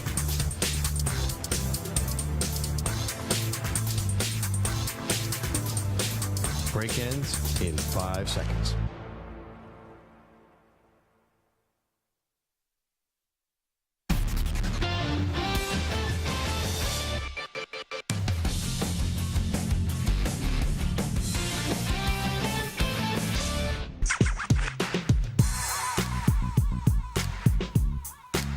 It's JR from the JR Sport Brief Show, holding it down for Maggie and Perloff. This portion of the show is sponsored by the United States Postal Service, introducing USPS Ground Advantage, reliable and affordable 2 to 5 day package shipping. The United States Postal Service. We talk about things moving. Daniel Snyder moving on from the Washington Commanders, but being recommended to speak to the Department of Justice for lying under oath. So Daniel Snyder might have sold the team for $6 billion. He still might be in a bit of trouble. And it made me say to myself, man, what's going on up in D.C. and Maryland and Virginia. We know about the Angelos family and the Orioles. Kevin Brown situation, the broadcaster put in some mothballs, and everybody's saying how terrible the Orioles are, the Angelos are, for just putting him away for telling the truth. And then he comes back himself and says, don't worry about it, guys. Nothing to see here. I'm good with the family. I'm good with the team. Pay it no attention. And it just screams. It screams just typical corporate nonsense, which I think many of us can relate to. 855-212-4CBS. It's 855-212-4CBS. I want to get into something almost related to Baltimore, the Colts. We know they're not there. They are in Indianapolis. But let's talk to Landon, calling from Savannah, Georgia. Landon, you're on CBS Sports Radio. Maggie and Perloff, it's JR. What's up? Hey, how you doing, JR? Hey, I grew up in the DMV, and you just kind of highlighted what it is, the spectitude that is rooting for anybody in that area. When these crazy stories make national attention, you got to think of all the stuff we put up with that doesn't make national attention. And I do want to talk about Commanders real quick. I'm glad that your reporter earlier kind of, talked highly of them, because everybody seems to think they're going to be a 4-5 win team and going to be picking in the top 5. And I know they got Hal at quarterback, but he's not a step down from what they had last year. They got a front four that can rival anybody in the NFL, and they've got 3 receivers that, can cause problems for people. And we'll see what Brian Robinson can do a year he doesn't get shot in it. Oh, well, yeah, we certainly know. Do you think when he comes and runs out of the tunnel, they're going to play 50 Cent, Many Men Wish Death Upon Me? Are we going to have to hear that again? I hope not. I mean, listen, he might have a theme his entire career. Oh, he might. I mean, he's definitely going to be known for that. I mean, yeah, he's the running back that got shot and came back. He's the football version of 50 Cent. But I agree with you, but here's my expectation for the Commanders this season. A lot of it deals with the fact that I can't judge Sam Howell in the NFL by a game last season. It's impossible to do. I can't judge him just on it's impossible. And so I expect, especially playing in the NFC East, I don't have ridiculously high hopes for the Commanders any more than I would say I have for the New York Giants or that I'd have for the Cowboys. We know the Eagles are the cream of the crop when it comes down to the NFC East. And the other 3 teams are basically going to be fighting for scraps. I think the best case scenario for Washington is for them to be average or maybe a little above that and get in as a wild card. That's about it. But I agree with you. You think about the front, Chase Young is telling everybody that his leg feels more sturdy and strong than it ever's been. We know Allen and Sweat are there. So I think the defense will keep them in games. Sam Howell will be the dude, I think, who will really make the mark as to whether or not they're going to have success, man. But I expect them to be average or maybe slightly above. Is that reasonable? Oh, that's reasonable. I agree. Eagles are the cream of the crop, but the talk that I've heard about, the Giants, because Daniel Jones in the contract year finally looked like he might have been possibly the guy that he drafted. I mean, can he do it again? I mean, Saquon's been injured as often as he's been healthy. So nothing tells me that they're going to be so superior. Well, they were able to add Darren Waller, who, by the way, has had his own injury issues. So we can say that about a lot of players, especially guys who are going up the middle, whether you're Saquon with a handoff, whether you're Darren Waller getting swatted at by linebackers and safeties. So it's going to be competitive. And then if we look at the Dallas Cowboys, I mean, it's the same old every year. Like, what are they? The Cowboys will be good. Maybe they go to the playoffs, but they won't be good enough to win anything. So I think all of that works in the Commanders' favor. And this is the biggest issue for the Commanders. Daniel Snyder is gone. That's it. It's a positive. Thank you to Landon for calling from Savannah. Now, here is where an issue could potentially crop up. Ron Rivera, like you already have to apologize in training camp. You're putting out statements, and he wasn't prompted to do so. He voluntarily told everybody, sat in front of the media and said, oh, yeah, my players, they've been complaining about the intensity of Eric Bieniemy. And I'm saying to myself, why would this man come out of his mouth and admit this? First of all, he made his own players look soft. And then when it comes down to Eric Bieniemy, he's making Eric Bieniemy seem like a tyrant who's out of touch with modern NFL players, and everybody has to go, wait a minute. Maybe this is the reason Eric Bieniemy did not get a job. Maybe Eric Bieniemy doesn't have a job because in his meetings and interview process, people are finding out that he is a tyrant. And now Eric Bieniemy has to defend himself. And now the players, even though none of them were named, they look soft. And now Ron Rivera has to sit down in front of the media and tell everybody, I didn't mean either one of the things I just said. I misspoke and I apologized. And I want more for Ron Rivera. He's had to be a mop-up man since he showed up to coach this team in a COVID year.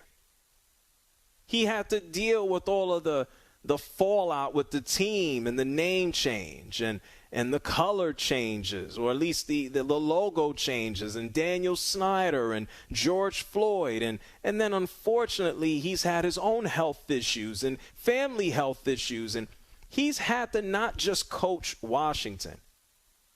Ron Rivera has had to show up with a mop and a bucket and be the face of the team, of the organization, because the owner was a complete you-know-what. And so now he has an opportunity to just move forward, try to put all that nonsense behind him, and now he's putting his own foot in his mouth. And so maybe that'll be the biggest misstep this offseason, this early portion of the season.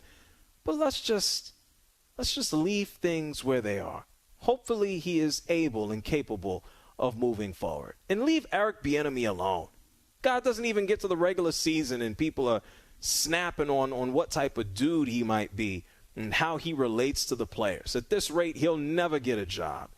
855-212-4CBS. That's 855-212-4CBS.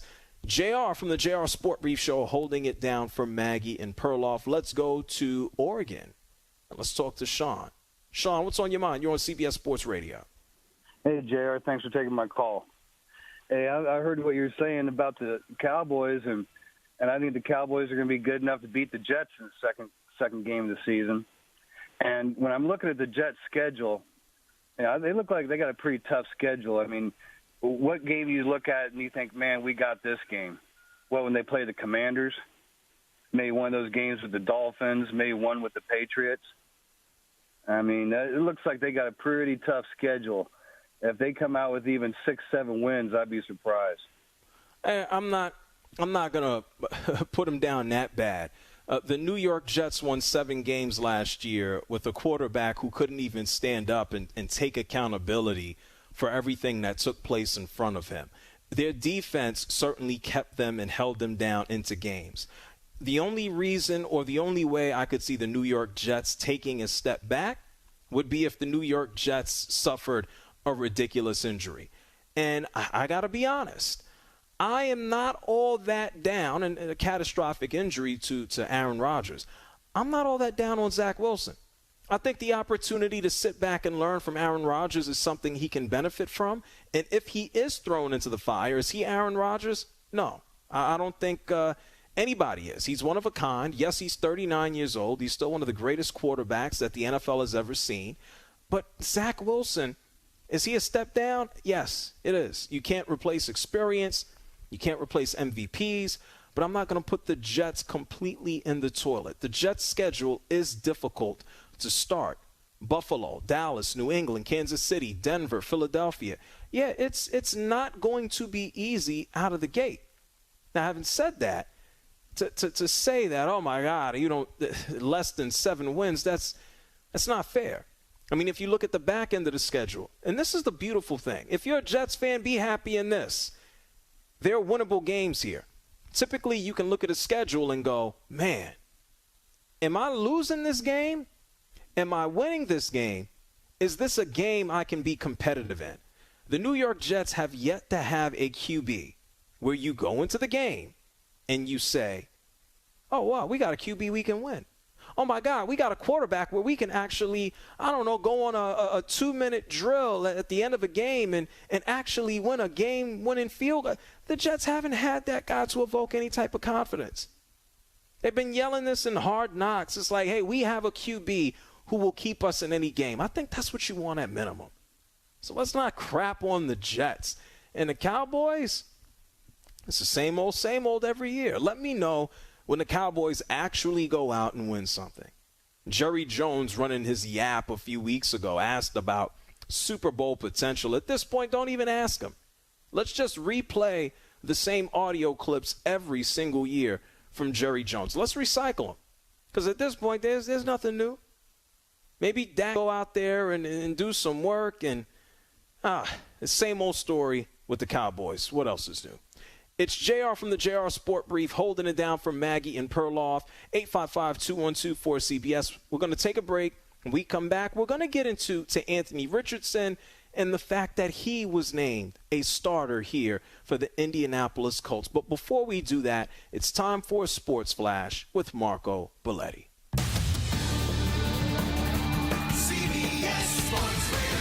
Sports Flash. JR, looks to be a worst-case scenario for Bucs wideout Russell Gage. Carted off the practice field, what appears to be a serious knee injury that reportedly will cost him the season. Head coach Todd Bowles now left to figure out what to do with his already thin wide receiving core. I think it's still developing. Obviously, David Moore is pretty much the only one with experience. Tompkins in his second year, but we got some rookies that we really like that have to step up in a hurry. And we'll see what the next few weeks look like. As for the Ravens, Pro Bowl corner Marlon Humphrey won't be there to begin the season. I can't comment on how much he'll have to miss because I think that timeline is indeterminate right now. It's just hard to determine. It's not going to be a long-term deal though. And he is getting foot surgery today. That's confirmed. John Harbaugh's Humphrey is getting that foot surgery today to leave an already thin unit thinner. Baseball, a couple games still going. You got bottom of the fifth inning. The Diamondbacks and the Rockies are even at 2. Rays have a 1-0 advantage on the Giants. That's bottom 3 in San Francisco. Couple finals as the Mets roll the Pirates 8-3. DJ Stewart with a pair of jacks. Tigers able to withstand the Twins 8-7. And England took out Australia 3-1, setting up a Women's World Cup final against Spain on Sunday. I'm Marco Belletti. Jim Rome here. Coming up Thursday in the Jungle, Florida State head football coach Mike Norvell and Texans safety Jalen Petrie. See you Thursday, 12 noon Eastern, 9 Pacific.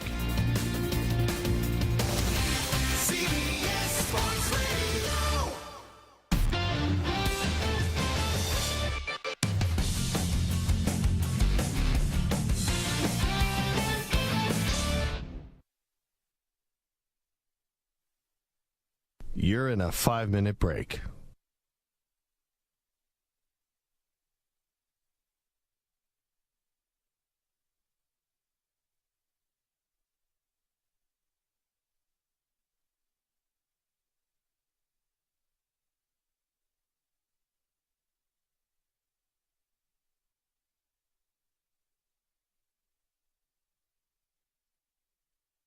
Four minutes, 30 seconds remaining.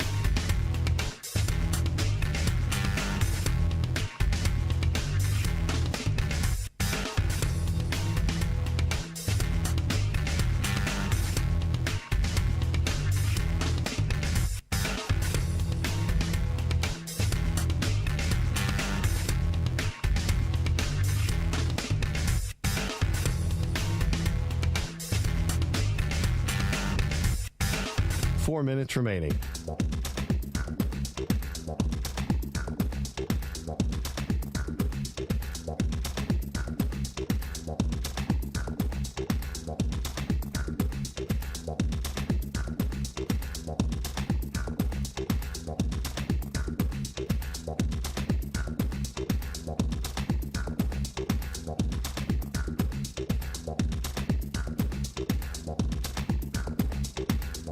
Three minutes, 30 seconds remaining.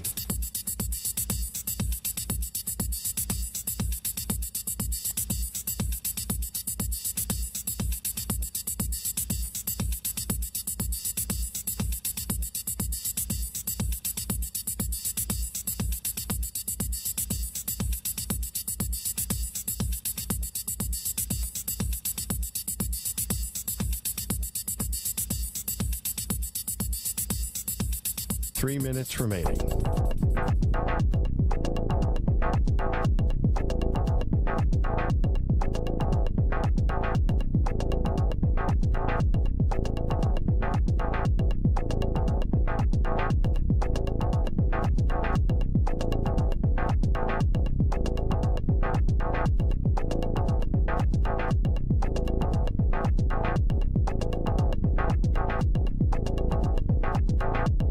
Two minutes, 30 seconds remaining.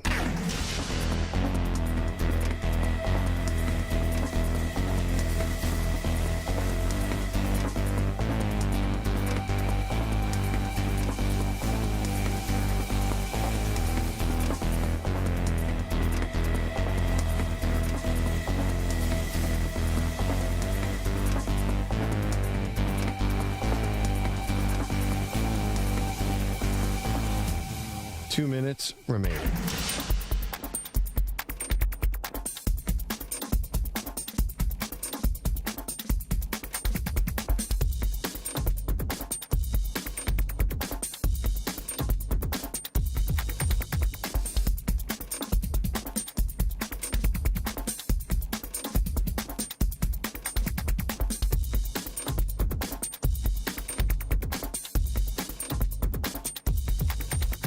One minute, 30 seconds remaining.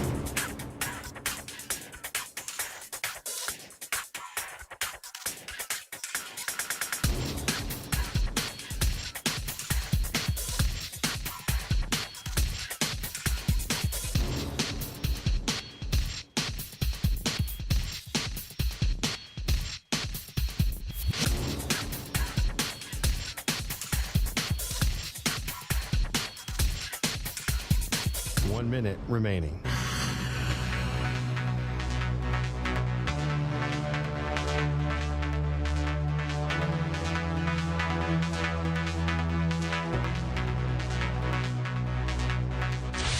Five seconds remaining.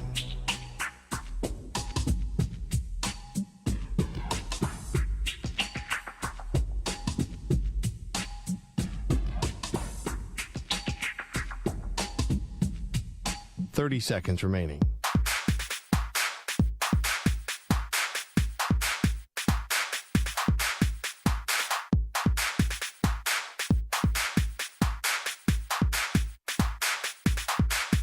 Fifteen seconds.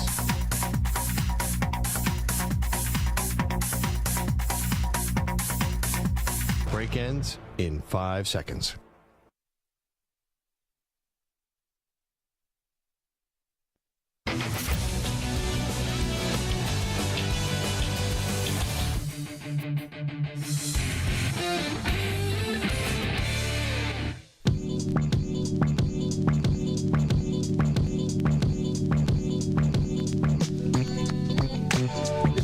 From the JR Sport Brief Show, holding it down for Maggie and Perloff. 855-212-4CBS is the number. That's 855-212-4CBS is the number. You find me personally everywhere at JR Sport Brief. I'll be hanging out here with you for about another, I don't know, hour and a half, hour 20 minutes. We've had a busy afternoon so far. Pete Prisco came through from CBS Sports HQ. We talked some NFL, some hits, some misses, some surprises. We talked about the New York Jets and their appearance on Hard Knocks. He feels very highly about Trevor Lawrence and what he can and potentially will do with the Jacksonville Jaguars this upcoming season, a potential MVP. And we know for any young quarterback coming into the league, it takes time to get your footing. I mean, in the way that the NFL operates, even right now, you get thrown to the wolves right away. Let's think about this. Someone who is one of the best quarterbacks to ever play, and we can say this even though he's only, I think, about 27 years old, is Patrick Mahomes.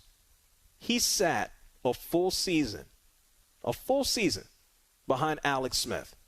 And then when he played, he lit the NFL up in a way that we've never seen before. Most rookie quarterbacks they got to go through some things. Not things. They got to go through some things. What are things? Terrible things. Things are not good. Things drag you through the mud. They may end your career. Are you slow with the playbook? Or can you analyze the defense? Are you physically gifted enough to keep up with the speed of the NFL? Zach Wilson was mentioned a couple of breaks ago, maybe last break.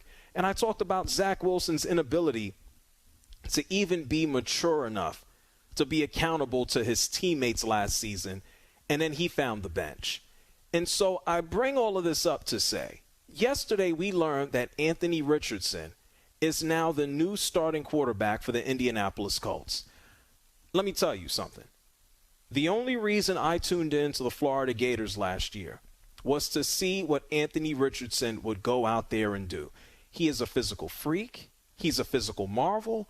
I feel if you take Cam Newton and Derrick Henry and give that individual RG3 speed, you got a freak athlete right here. Anthony Richardson is doing backflips and flips into the end zone and landing on his feet like it's nothing. He's a robot. He's a freak of nature. And so no shock that the Indianapolis Colts decided to take him at number 4 overall as he showed off his wheels, he showed off his athleticism, he showed off his arm for the Gators. And I know we also discussed some of the wild and crazy owners in professional sports. Daniel Snyder potentially might be investigated by the Department of Justice for lying under oath. We talked about the Angelos family in Baltimore for all of the issues with their announcer, Kevin Brown. And we know Jim Irsay has been very vocal, very loud about issues going on in the NFL right now as it relates to his running back or running backs in general, not just Jonathan Taylor. And so he selected Anthony Richardson, made it very clear that he's going to play, and the best way for him to play is to go out actually, the best way for him to succeed is to play. I don't know about this fast. It was announced yesterday Anthony Richardson is going to be the starter. And Anthony Richardson, I want you to hear this from his own mouth. He was surprised and shocked that they named him QB1 right away instead of Gardner Minshew. Honestly, I was shocked. I've been grinding, putting in work just to, get the title. But, it's not really all about a title. I'm just trying to make sure I'm ready for the team. Despite, being labeled as QB1, I still got other guys in the room helping me, get to that standard. So I'm forever thankful for them. I appreciate them, and I'm glad, I did get the nod, and, I do have the trust in everybody in the building to think that I am QB1. He is shocked himself that he got the job right out of the gate. And I get it. The Indianapolis Colts are looking for that next franchise QB. It's a nice blessing to go from Peyton Manning to Andrew Luck. We know Peyton Manning, his issues ended with his neck. He had to finish his career in Denver. We know Andrew Luck, just surprising everybody, retiring in 2019 in the summertime, telling everybody, hey, I'm busted up. I don't want to pee blood anymore. I care about my brain. I'm out. He just left. And since then, the Indianapolis Colts have had to pick up the pieces. I mean, last season, Matt Ryan, whatever was left of him, Sam Ellinger. Prior to that, we did see Phillip Rivers come in, and Phillip Rivers had some success. And now he went home, and I think he's at baby number 50 right now. That man just makes kids like it's nobody's business. And so they've been trying to pinpoint who the QB is. We've seen Jacoby Brissett. I remember Nick Foles being quarterback for the Indianapolis Colts.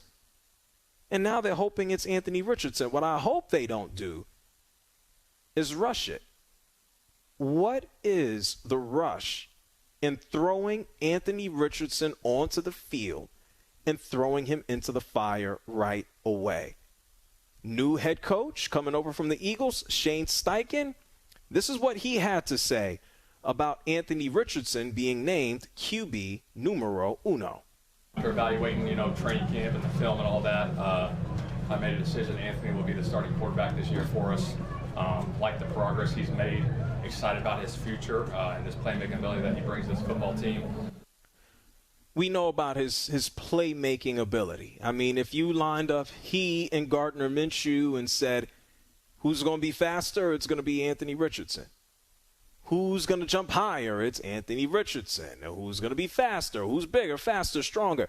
I don't know what attribute I'm missing, but Anthony Richardson would probably come out in every category, come out on top in every category. But does that mean he's ready to play quarterback in the NFL? The only way to find out is to play, right? Yeah, sure. Experience is the greatest teacher. I wouldn't rush this, and you want to know why? What the hell are the Indianapolis Colts winning this year? The answer is nothing. This entire season should be devoted to Anthony Richardson and his development and how the team develops around him. It already stinks enough that the Indianapolis Colts have one of the best running backs in the game. Unfortunately, he's busted up and injured, and that's Jonathan Taylor. He doesn't want to be a part of the team. He would have been the ultimate safety blanket for Anthony Richardson or Gardner Minshew. Whoever played, they should be rushing and running the ball. Anthony Richardson, where's his help coming from? What is he supposed to go out there and do? I don't know if the Indianapolis Colts have enough offensive firepower, enough help to have him go out there and have a successful rookie season. I'll tell you this much. What's wrong with him sitting on the bench for a couple of games, getting the call, and then playing? At least at that point, he has two perspectives. He has two vantage points, one where he's on the sidelines learning and another one where he's actually on the field. I don't know. There's always a possibility of a yo-yo. We put him in as the starter, and then he stinks, and now his confidence is shot. And in order to grow, and, he has to know what it feels like to be, in a bad space. And we put Gardner Minshew out there, and now he watches and learns and stews and takes that experience and goes back. There's more than one way to skin a cat here. I understand the thought process. But they're not winning anything. Let them watch and learn. And so I guess, and I could be wrong, this might be next.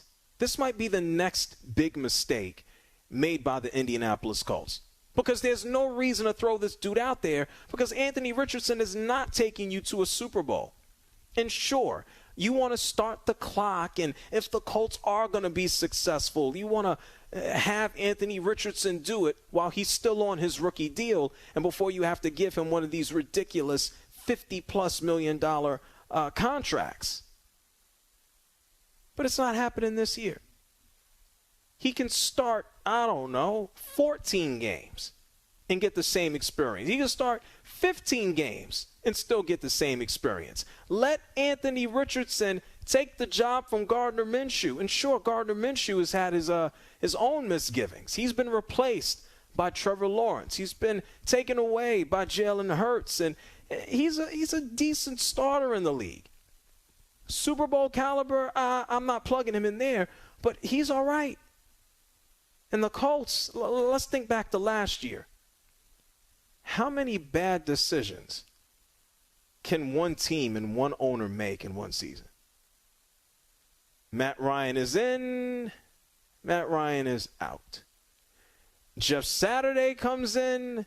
Jeff Saturday is choking away games at a historic rate. And they're just saying, I got to have my friend coach the team. They being Jim Irsay. Let's talk about some more recent disasters. Why is the owner of a professional sports franchise publicly chiding one of his star players? Like, where do you do that? Unprompted. Jonathan Taylor says he wants to get paid.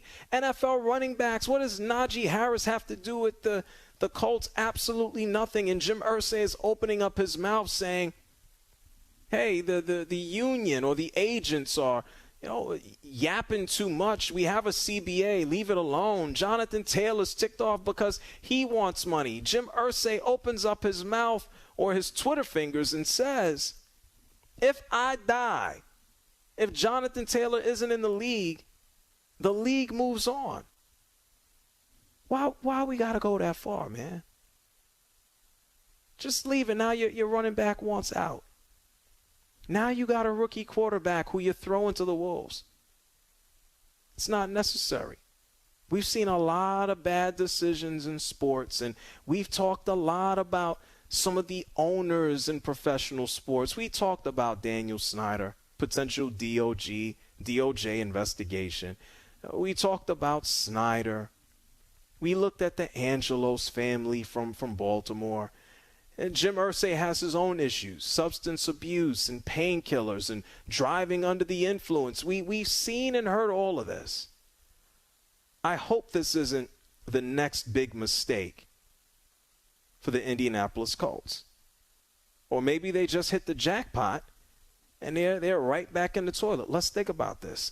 If I want to look back at the past 20 to 25 years, I can think of two teams that have they've hit it great. It's been well. The Colts going from Peyton Manning and then being able to get their hands on Andrew Luck. And then I could think about Green Bay going from Brett Favre right there into Aaron Rodgers. Andrew Luck didn't play long enough. He is not going into no Hall of Fame. He's a Hall of Fame caliber player. This is as good as it gets. You know, am I expecting the world from Anthony Richardson? Is he going to continue the path and be a Hall of Fame caliber player? Odds would probably say maybe not. You select them at 4, you hope so. I mean, Jordan Love, Aaron Rodgers is gone. What are the odds that you go from Brett Favre to Aaron Rodgers to Love and then he's a Hall of Famer? The odds are low. I want to see Anthony Richardson succeed. I just don't know if this decision, and I'm not so sure that Shane Steichen made this decision. It was made months ago when Jim Irsay did his favorite thing. He went on Twitter and he told everybody, we are drafting this dude and we're going to play him. We knew this was coming for months. I hope it doesn't bite Anthony Richardson in the backside because I don't think the Colts are equipped for him to go out and all of a sudden now have success. Hey, good luck to them. I'm not so sure about Irsay. He is a wild dude who just says wild things. It's JR from the JR Sport Brief Show holding it down for Maggie and Perloff. If you want to holler at me, it's simple. 855-212-4CBS. That's 855-212-4CBS. We're going to take a break. And on the other side of the break, speaking of saying wild things, James Harden is in China saying wild things. His agent is in America saying wild things. And this is the NFL preseason time. It's August. How the hell is James Harden in the news? I'll explain the latest. It's Maggie and Perloff. JR holding it down. CBS Sports Radio.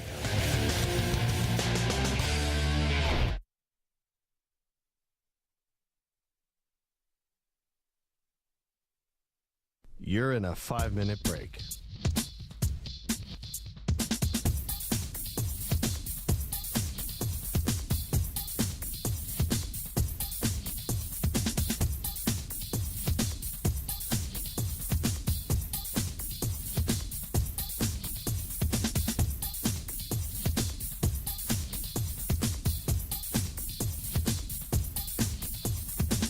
Four minutes, 30 seconds remaining.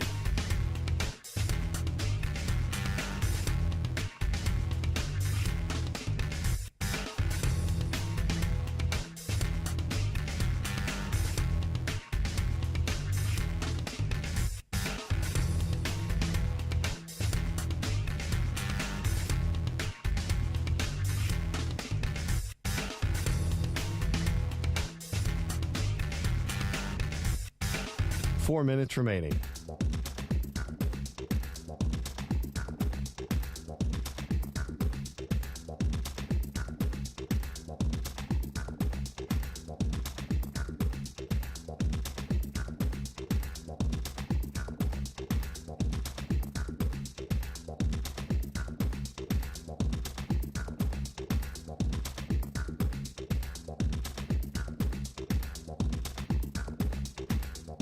Three minutes, 30 seconds remaining.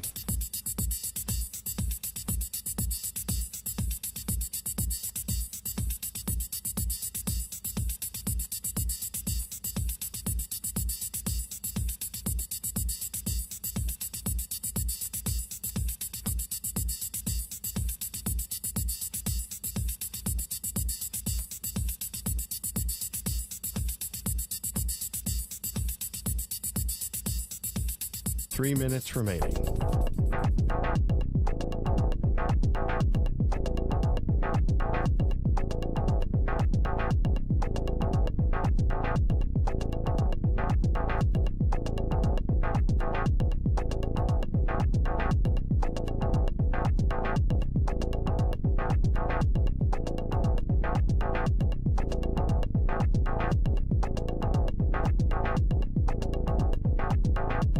Two minutes, 30 seconds remaining.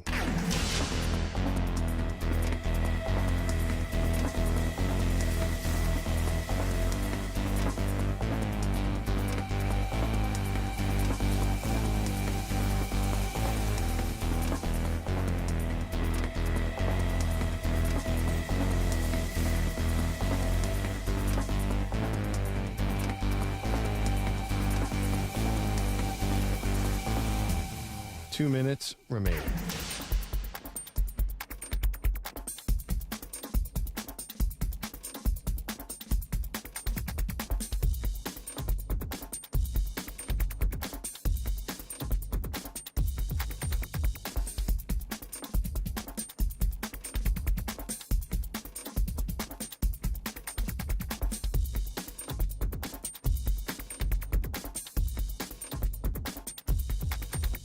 One minute, 30 seconds remaining.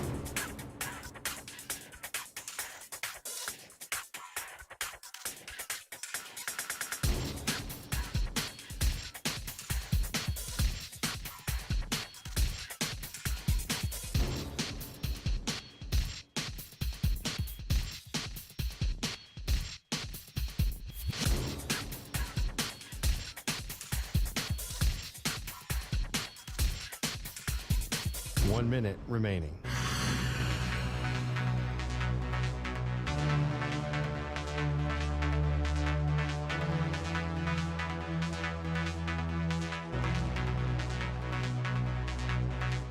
Forty-five seconds remaining.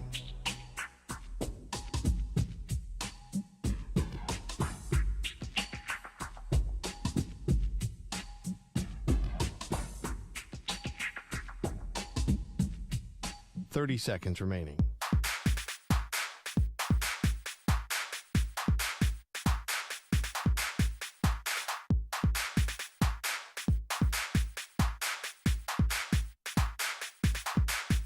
Fifteen seconds.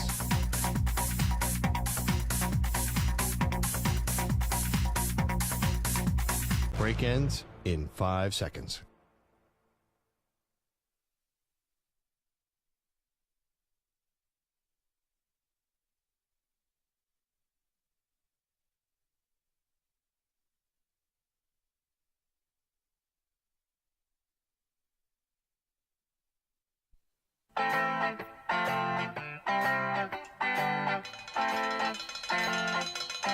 The idea about eating a bowl of Skyline chili, pie eating contest style with like your hands behind your back, that is just going to be an awful look. And that's going to live on the internet for the rest of our lives. Yeah, doesn't bother me at all. In fact, I'm kind of hoping I lose. And you know when a baby eats spaghetti and the spaghetti sauce gets all over it? I'm just picturing that. Kids just like eat naked mostly for like the first several years of their life. I have all these pictures of my two girls when they were young. It looks like they were just like bleeding from everywhere. It was just tomato sauce over their entire upper half. It looks like a horror show. They are Maggie and Perloff on CBS Sports Radio. Yeah, this would happen to be Maggie and Perloff's show, but I would happen to be JR. Holding it down for Maggie and Perloff this afternoon, this beautiful Wednesday, this beautiful hump day. I hope you're having a great afternoon. I hope you're safe, cool, well, and all that good stuff. Thank you so much to Samter, Stu, holding it down in New York City. I'm broadcasting, joining you live from Atlanta, Georgia. I'll be hanging out with you for one more hour. Thank you to every person. Whatever you're at. You could be at work. You could be on the road. You could be doing whatever. Thank you for tuning in here to CBS Sports Radio. You can always hit rewind on the free Odyssey app. Thank you to every person listening live on their local affiliate. Sirius XM Channel 158. Much love to all the truck drivers out there. And then you can always just ask, if you have a smart speaker, ask it to play CBS Sports Radio. Quitting time for a portion of the country, getting ready to hop in their vehicles and drive right along. So I wish you smooth sailing, whether you just got in the vehicle or whether you're out there on the long haul. If you want to talk to me, it's very simple, 855-212-4CBS.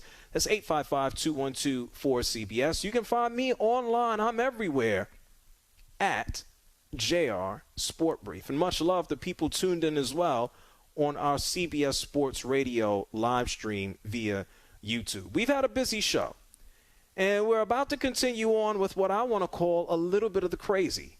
We talked about the Jets crazy with Hard Knocks. Not so crazy. Let me know when the season starts.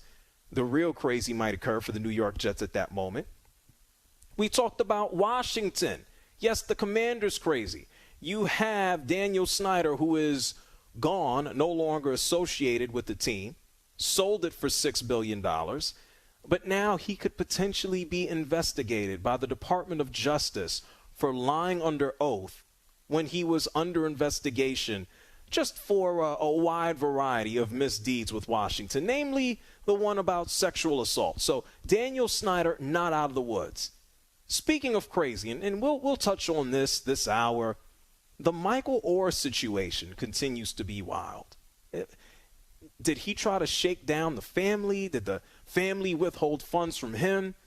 That story continues to move and evolve. Right before we went to break, we talked about Anthony Richardson being named starter for the Indianapolis Colts. Pete Prisco from CBS Sports HQ came through and joined us. He bigged up both Jordan Love and Trevor Lawrence to have good years, great years so far this upcoming season.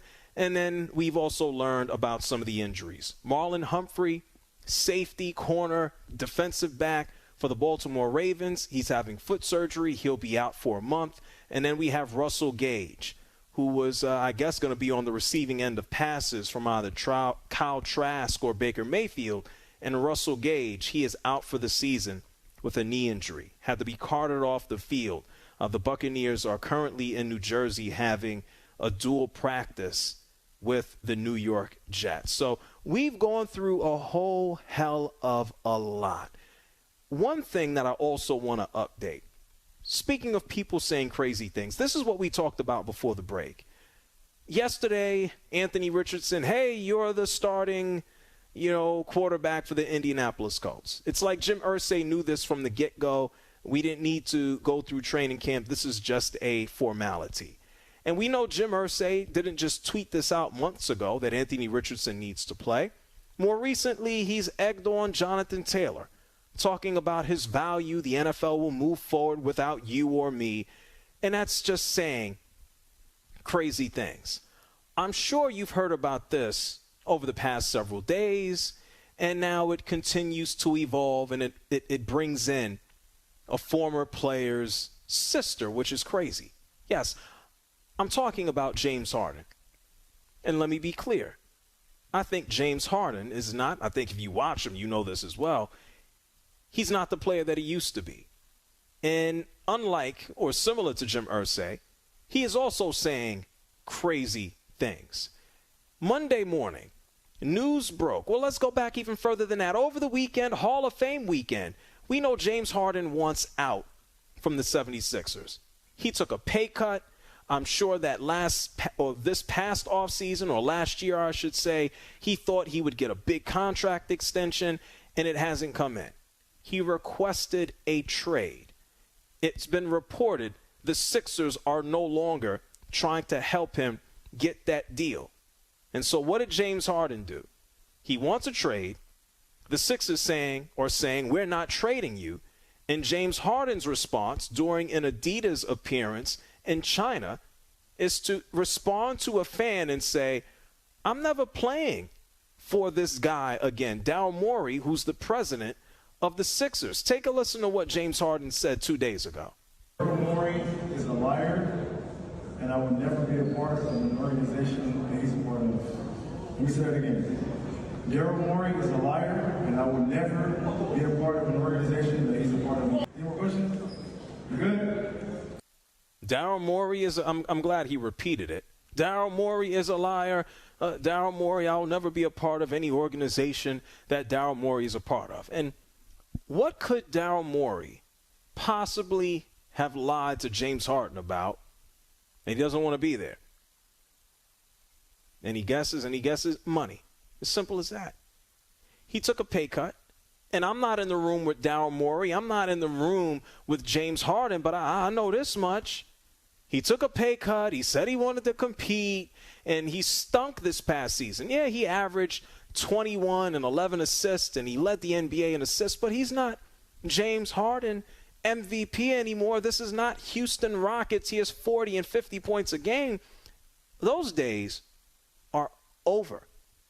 You can look at his inconsistencies in the playoffs against the Boston Celtics. I mean, I can't count how many 3 for 14 and 3 for 15 shooting games that he went out there and had. He was terrible. And so instead of getting a long-term deal, which I'm sure he was told, hey, just show up and we'll pay you next offseason. You'll get your money next offseason. I guess he assumed it would be a massive contract, but let's be real. James Harden isn't worth 4 years, $233 million. He turns 34 this August. There are as many stories surrounding James Harden hanging out in strip clubs, in casinos, in concerts, just as many as there are of him playing basketball, which is not a good thing. And so we've already seen his body deteriorate over the past few years. A lack of athleticism, and more so than anything, not a winning attitude. Oh, yeah, he played his behind off in Houston. Going to the basket with reckless abandon, played every game just about, no issues with load management. No one can say that James Harden didn't play hard. But did he max out at what he could have done? I think the answer is no. And yeah, sure, anybody's entitled to go out, go have a drink, have a birthday party, have some fun. All work and no play makes Jack, my apologies to all the Jacks out there, it makes Jack a dull boy. But James Harden also happens to be a quitter. James Harden quit on a young Houston Rockets team, forced his way out, sat in a press conference, and had the nerve to say, after he showed up late and out of shape, yeah, we're not winning here. We're not good enough. He crapped on his teammates. You don't do that. Crapped on them publicly. Was traded to Brooklyn to play with Kevin Durant and Kyrie Irving. None of them could stay healthy. Durant was already coming off of an injury, Kyrie Irving, injury, and then also a little bit of a head case. And James Harden is just like, man, what am I doing here? And then he got hurt. And then he wanted out, and then he goes to Philly, and he tells everybody, Philly is where I wanted to be. I wanted to be in Philadelphia. Until he didn't get his money, and now he wants to be a Clipper. When is James Harden going to find some success? When is James Harden going to look in the mirror and realize maybe Daryl Morey isn't giving you the money? Maybe it has less to do with him being a liar. Maybe it has to do with the fact that you're washed. Like, you can still be an all-star level talent, but you're no longer an MVP caliber talent. You're no longer in the upper echelon of scorers in the NBA. You're a genius with a ball in your hands. You are a facilitator. You can go off for a 40-point game, but just as likely as you might just shoot a bunch of duds in the playoffs. It's called aging, lack of consistency. And so where might this idea come from that James Harden is still in demand, that James Harden is still worthy of a contract north of $200 million? I think you don't have to look any further than his agent. Because not only did James Harden tell the world that Daryl Morey is a liar, his agent, I guess, is gassing him up. This is pretty terrible if you ask me. Troy Payne, Harden's agent, was on the Hidden Gems podcast, and just listen to his words, hyping up the future Hall of Famer, James Harden. James has a crazy hunger in him right now. If he got an MVP this season, I wouldn't be surprised. That's what kind of hunger he got in him right now, just from the disrespect, the free agency stuff, which I don't really want to get into. But 7 a.m., 2-hour, 3-hour practice, workout, come back, the nutrition is just even from the discipline, from dieting. I just went to his house now. We did cardio for an hour. Now we got a photo shoot tomorrow. We're going to get up in the morning and work out at 7 to 10, and then, photo shoot from 11 to 2, and then he's going he's going to play ball tomorrow at 5. His discipline right now is impeccable. I'm happy that he's starting now. We got a whole month of August, whole month of September to get this thing going and get him in the best shape of his career. I think we can get there this summer, and I expect him to have a big season this year. Okay. All right. Is that big season coming to Philadelphia? He says he's never playing again. Is that big season coming with the Clippers? Maybe he plays and Kawhi doesn't, and Paul George. Maybe they just watch James Harden go out there and play ball all by himself.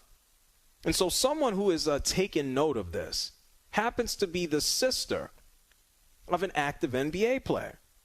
This happens to be Anna Horford, the sister of Al Horford, who now plays for the Boston Celtics. At one point in time, you might recall, Al Horford signed a deal with the Sixers, and then they shipped him to Oklahoma City because he wasn't all that great playing next to Joel Embiid.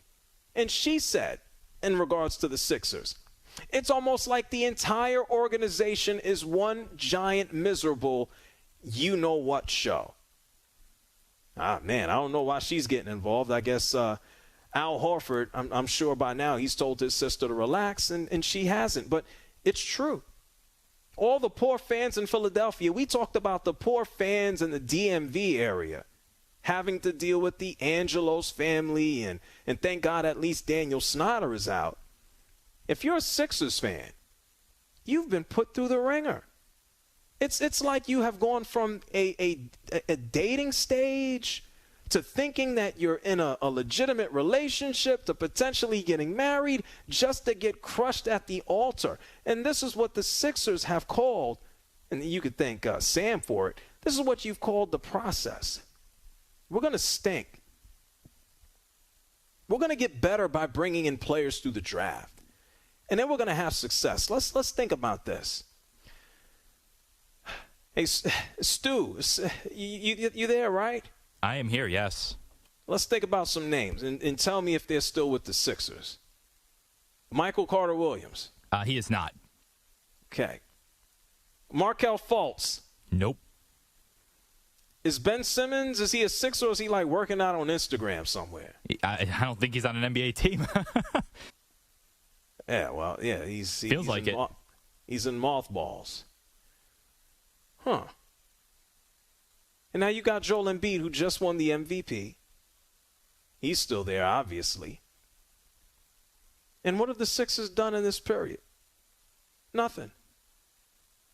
Nothing. Joel Embiid probably peaked this past season with what he just did. Sixers suck. I'm sorry to say it. Tobias Harris, he doesn't know what his role is. Doc Rivers, it was an amazing, beautiful thing for him to throw Ben Simmons under the bus. Hey, Doc, do you think Ben is a championship caliber point guard? I don't know. I don't know. Ben Simmons gets his feelings hurt. Markelle Fultz, all of a sudden, he can't play basketball, can't shoot. His brain is crap. Michael Carter-Williams dealing with his own injuries. He's gone out the league. And then you get James Harden, future Hall of Famer, by the way. And this is a future Hall of Famer, former MVP. And let's remind you, he worked with Daryl Morey in Houston. Daryl Morey, on record, said that James Harden, at his peak, was a better scorer than Michael Jordan. And he died on that hill. And this is the way that James Harden is kind of returning the favor by quitting on the guy? This is a crap show, as Anna Horford said. Al Horford, I don't know if he echoes those sentiments, but he knows it as well. And so if you're a fan of the Philadelphia 76ers, it's going to be a long ride. The only saving grace, the only saving factor here is if Damian Lillard somehow, some way goes to Philly, and then you can hope you get something out of this. Because if James Harden says he's not suiting up, I believe him. I don't know about his agent. The last time I saw James Harden really suit up for anything, the last time he quit, it was for a fat suit. It's when he quit on the Rockets. And then he quit on the Nets. And now he's quitting on the Sixers. And one day this guy is going to go to the Hall of Fame, whether you like it or not. And what is James Harden going to do? Is he going to quit on the Hall of Fame? Is he going to go to Springfield and quit on that? At this point, I just wish James Harden would just, I wish he'd go away. Disappear. Spare us. Don't go to the Clippers. Don't sit and sulk in the background with the Sixers. Just go home. Go to concerts, go to strip clubs, throw around your money, and disappear from the NBA. We got enough whiny NBA players. What the league doesn't need is just a dude who flat quits. And now you got NBA player sisters calling you out. Wow. I hope James Harden goes away. It's the JR Sport Brief, holding it down for Maggie and Perloff here with you this afternoon. The phone lines are open if you want to give me a holler. That's 855-212-4CBS. That's 855-212-4CBS. James Harden and the Sixers, not the only beef going on in the world of sports. I don't even know if I can call this a family beef. Former NFL offensive lineman Michael Orr, his story continues to pour out. It's him versus the Tuohys, the family from The Blind Side. I'll explain. We got family members talking crap and it doing it publicly. You'll hear it on the other side of the break. CBS Sports Radio. You're in a 5-minute break.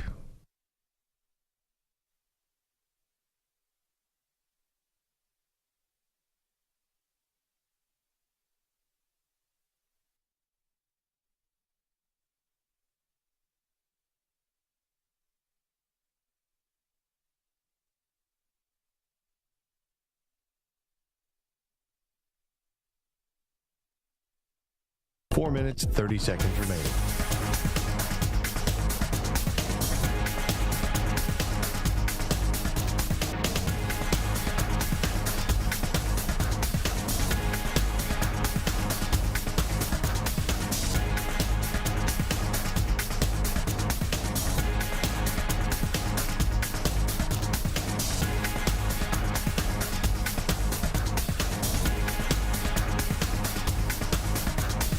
Minutes remaining.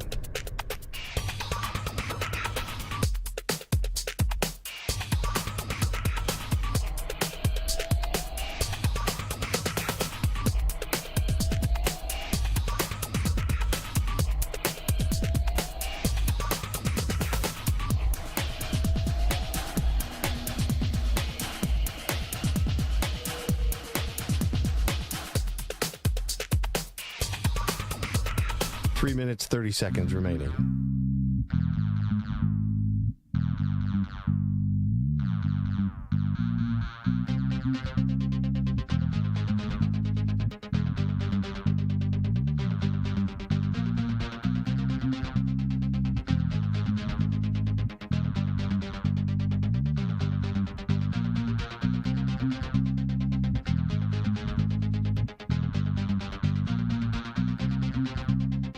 Minutes remaining.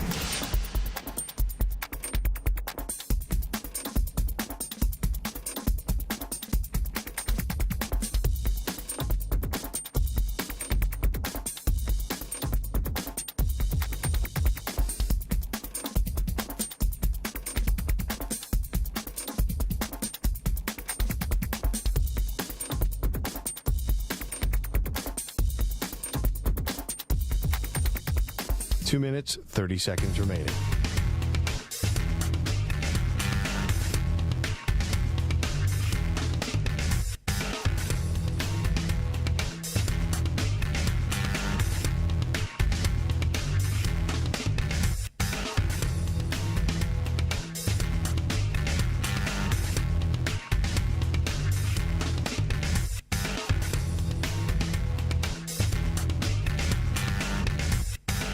Two minutes remaining.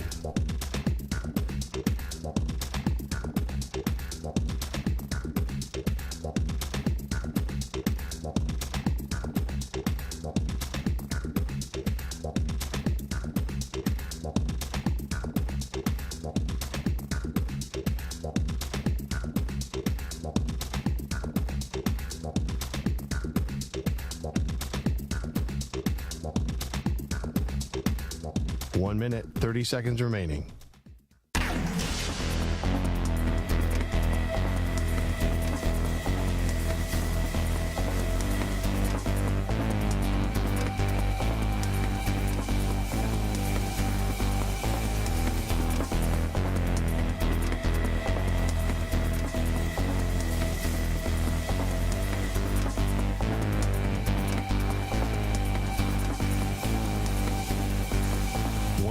Remaining.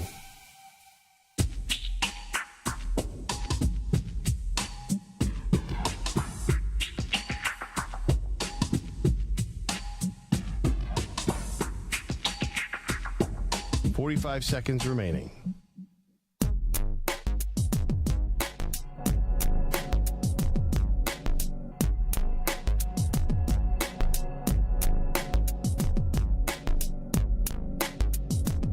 Seconds remaining.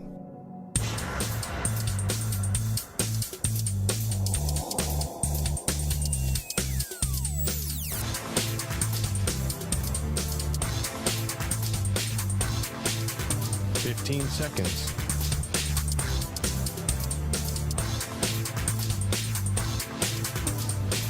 Break ends in 5 seconds.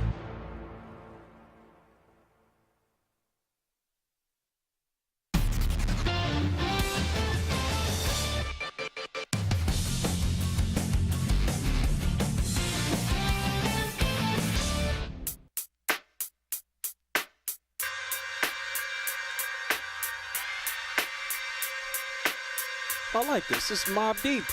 Love Mobb Deep. It's JR from the JRSportBrief show, holding it down for Maggie and Perloff. Happy Wednesday afternoon to you. I need to let you know, at this point in time, it's time to answer our Ask the Pros question of the day, brought to you by O'Reilly Auto Parts. Now, hold on. Here's the question. Shout-outs to Greg from Miami. Says Messi scored his 9th goal in 6 games for Inter Miami. Do I think he'll really help the popularity of MLS in the United States of America? So, first of all, let me remind you of this. You can submit a question by tweeting us, CBS Sports Radio or Maggie and Perloff, using the hashtag AskThePros. So thank you, and thank O'Reilly Auto Parts for all of your car care needs. Get guaranteed low prices and excellent customer service from the professionals.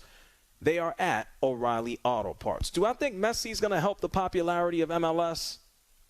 Yeah, I think so. This is kind of the tip of the iceberg right now when it comes down to soccer here in the United States of America. And we know about the players who have come through, and I mean over decades.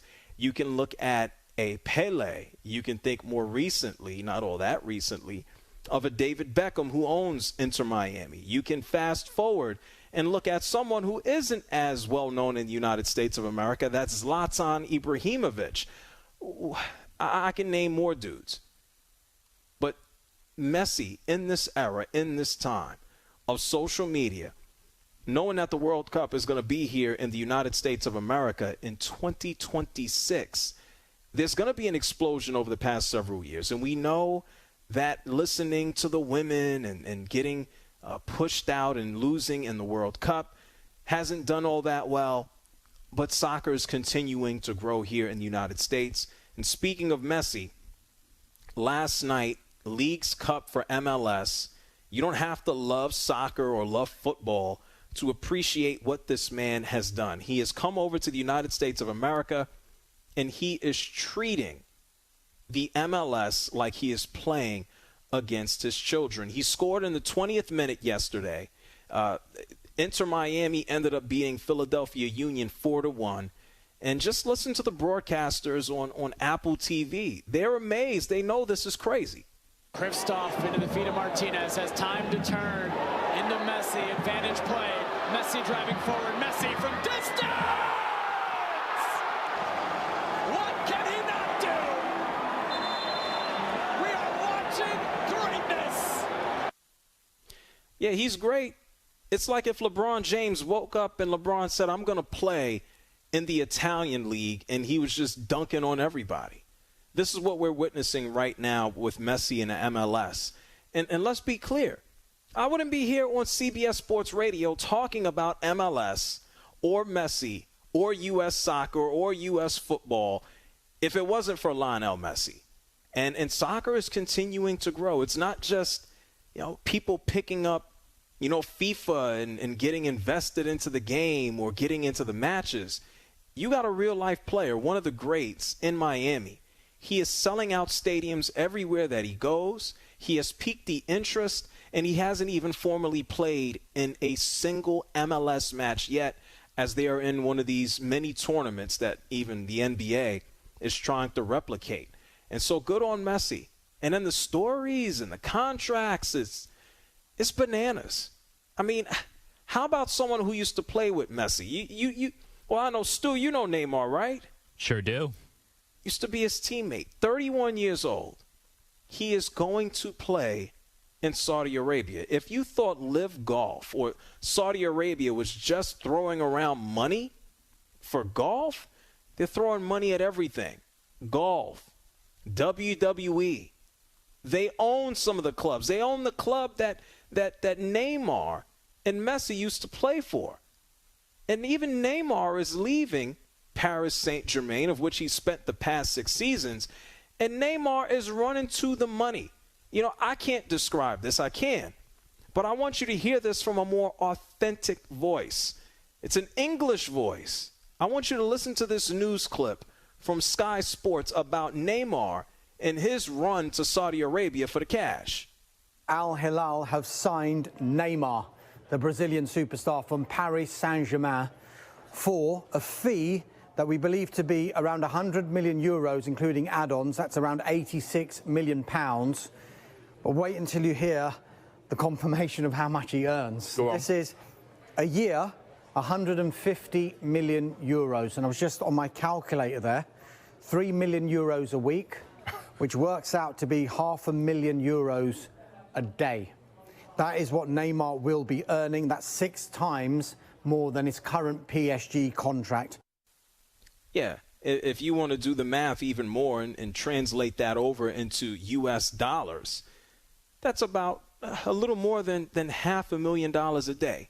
$550,000 a day, just about, for Neymar. And then he has all these ancillaries where he has a private jet at his disposal, at his whim, that he makes an additional, God only knows how much money per each social media post. Hey, Stu, Mike, do you know how much he's making for each one of these posts? It was $500K the last time I saw it, which makes me think if I'm Neymar, I'm posting 50 times a day. Oh, my God. He has a chef. He has a house. I'm pretty sure the house is furnished, anything that he would need in it. I don't think Neymar is going to IKEA. I don't know if they have IKEA in Saudi Arabia, but I don't think Neymar needs it. And this is nuts. I think about this quite frequently. Where and when is the breaking point? Are we in a sports bubble when it comes to finances and salary? Sports is great. It's one of the few things that you don't necessarily binge watch. If you're binge watching, and I'm not talking about sitting down on an NFL Sunday, but if you're watching every game back to back to back to back to back for a day or two, I got to evaluate what you're doing with your life. It's not sitting down and watching Friends or Stranger Things. You got to watch sports when it's happening. Otherwise, you're done. There's going to be another game. And so it has massive value. So that's why the leagues make billions. That's why the players, the contracts are 50 and 60 mil a year. That's why Jaylen Brown can make a massive yield in 1 year, 60 plus. It's nuts. Does it continue to climb high? Okay, Saudi Arabia is throwing around crazy money.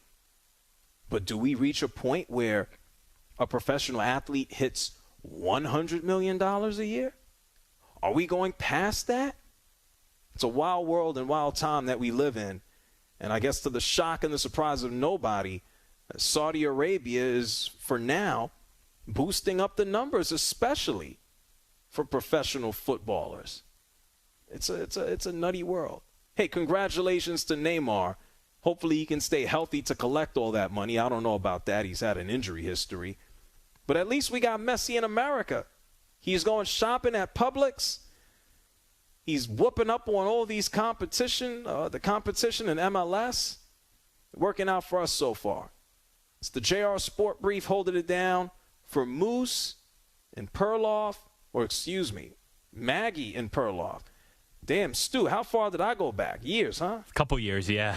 A couple of years. Shout-outs to Mark Malusis, Maggie and Perloff. I'm here for one more break. We're going to take a break, and speaking of money, I mentioned Michael Orr to you. On the other side, we're going to talk about a little family beef. Nothing worse than that, especially when it comes down to money. It's JR holding it down for Maggie and Perloff. And right now, I know who this guy is. It's Marco Belletti with a news flash.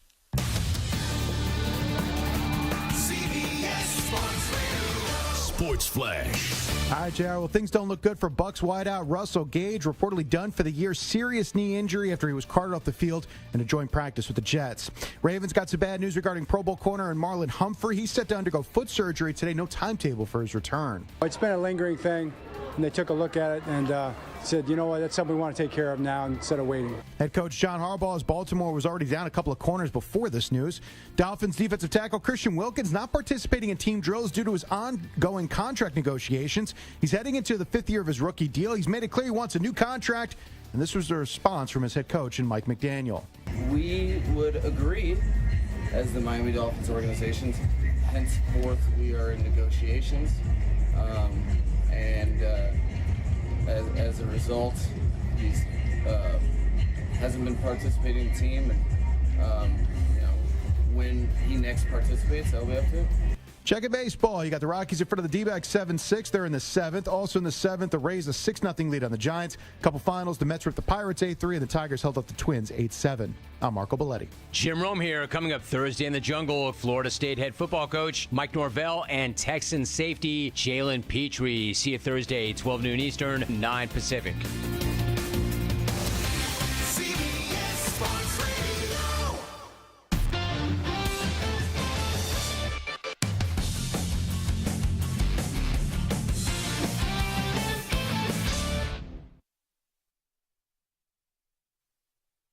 You're in a 5-minute break.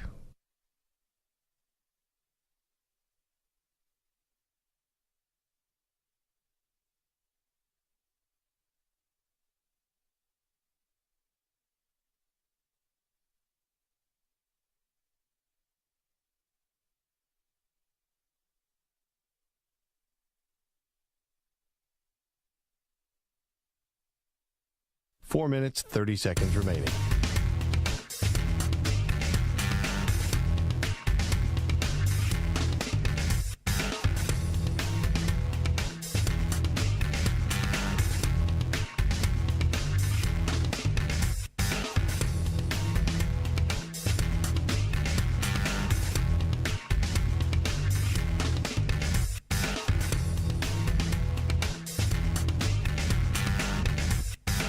Four minutes remaining.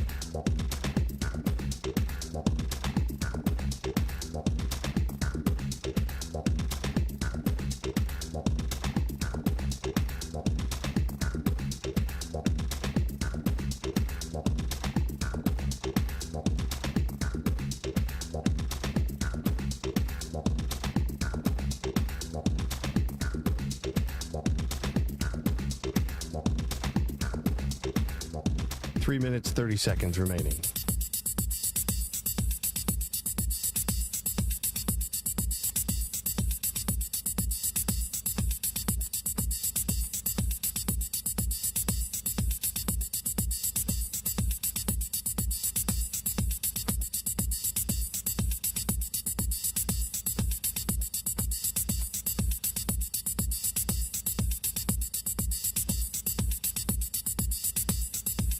Three minutes remaining.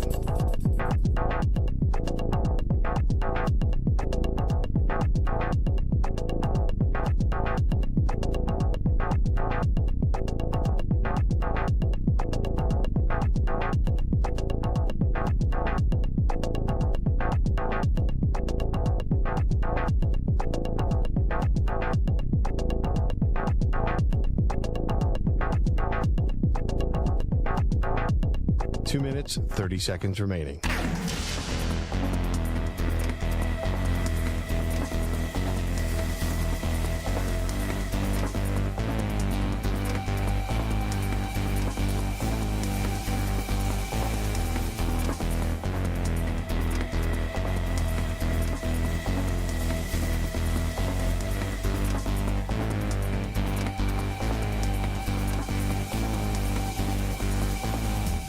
Two minutes remaining.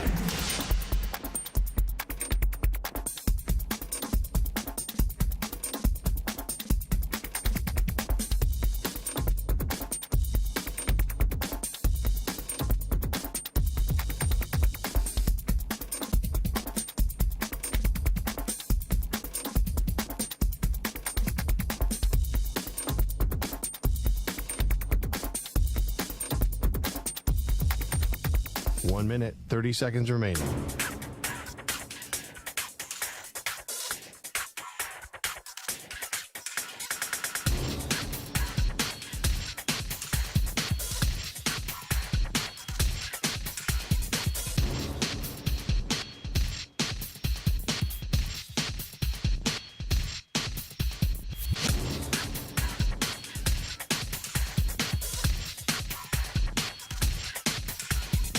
One minute remaining.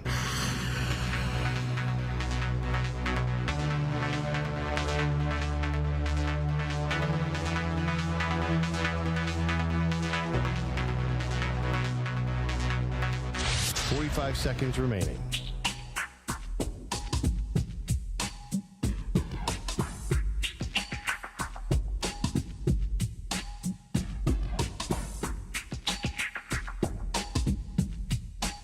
Seconds remaining.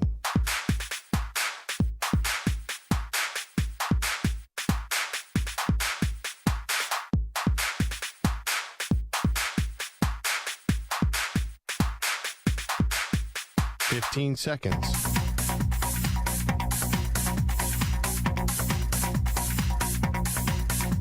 Break ends in 5 seconds.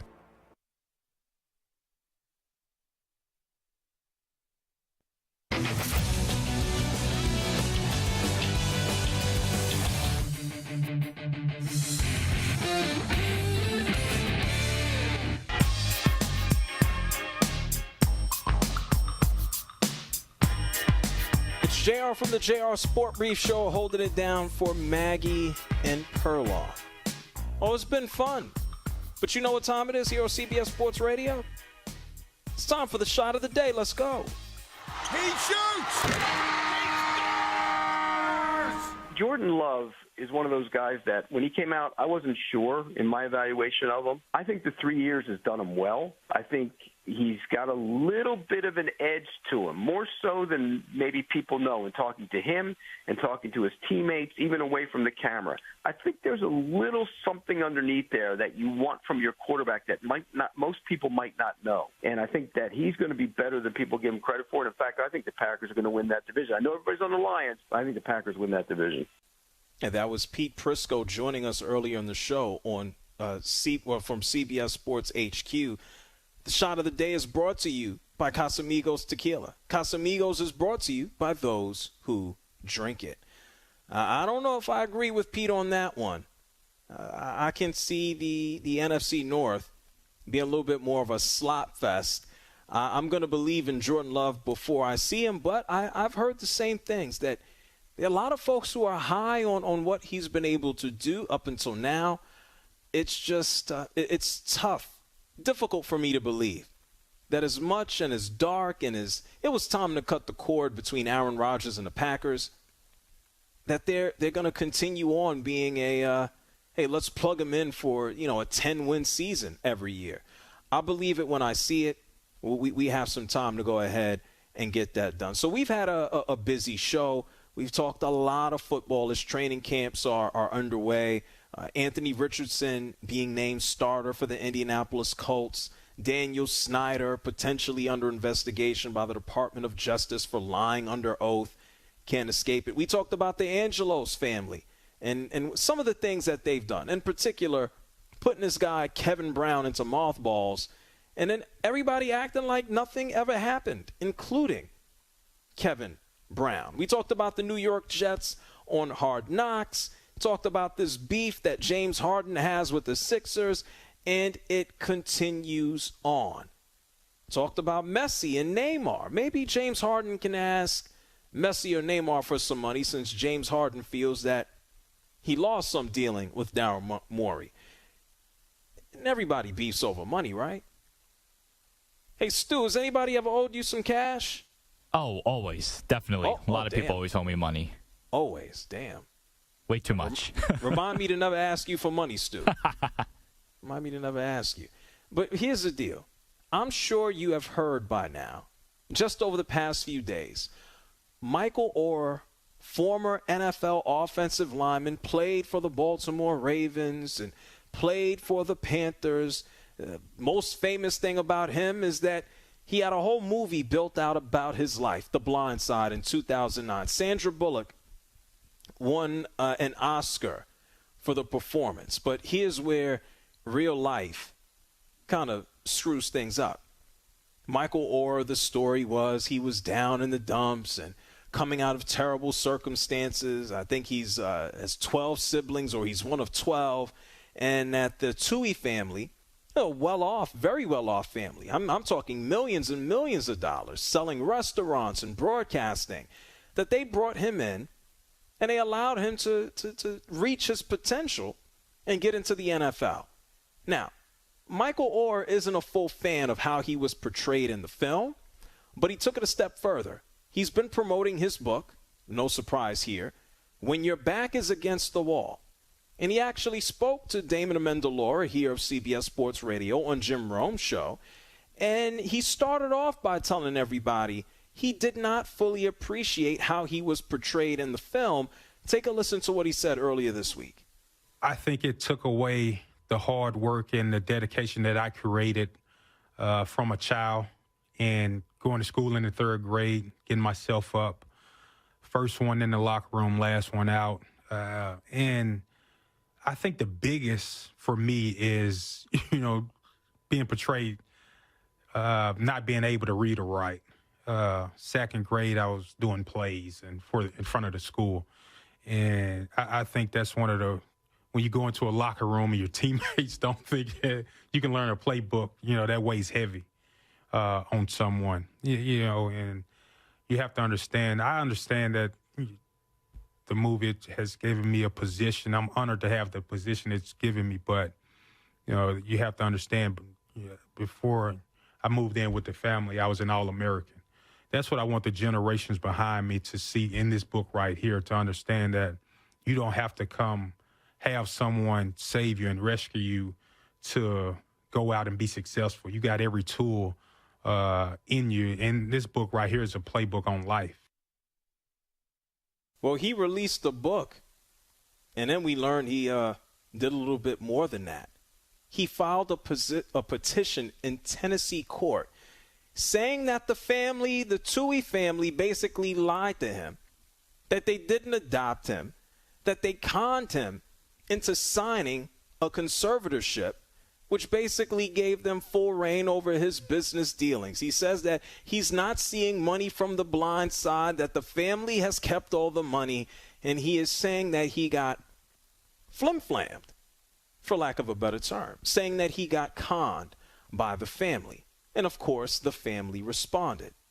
The lawyer of the family responded, saying that Michael Orr, before he filed this petition, he tried to shake down the family for approximately $15 million. And that this isn't the first time that Michael Orr has showed up to the family and put his hand out for some cash. They say that they have shared with him revenue from the film, of which they claim that it's not a lot. And also, let's be honest, they got tons of money. They've had tons of money before the film has come out. And so why now? I mean, this is also just very well placed, right? Michael Orr comes out with a book. Michael Orr sits down and does interviews. He does press. He does media, including what you just heard here on CBS Sports Radio. And then in the same space and the time that he's promoting the book, he levels this petition in court that he was conned. Sounds very strategic if you ask me.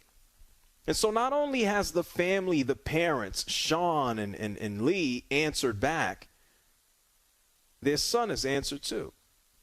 And of course, the son, he's a son, he spoke to Barstool Sports. He's not speaking through a lawyer. His name is SJ.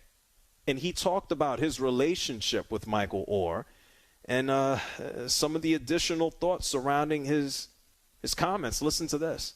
I get it why he's mad. I completely understand. It stinks that it'll play on a very public stage. I love Mike at 16. I love Mike at now he's 37, and I love him at 67. So I'll be mad at him. But if he says he learned that in February, I find that hard to believe.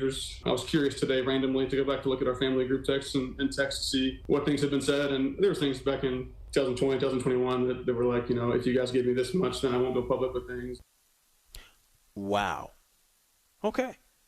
Well, if the text messages exist, then how difficult is it to just share them? Am I missing something? This stinks. And what would have taken so long? If you haven't seen a dime, if you're not seeing money, the last time I checked, that movie came out in 2009. It's 2023. Now we are making a hubbub?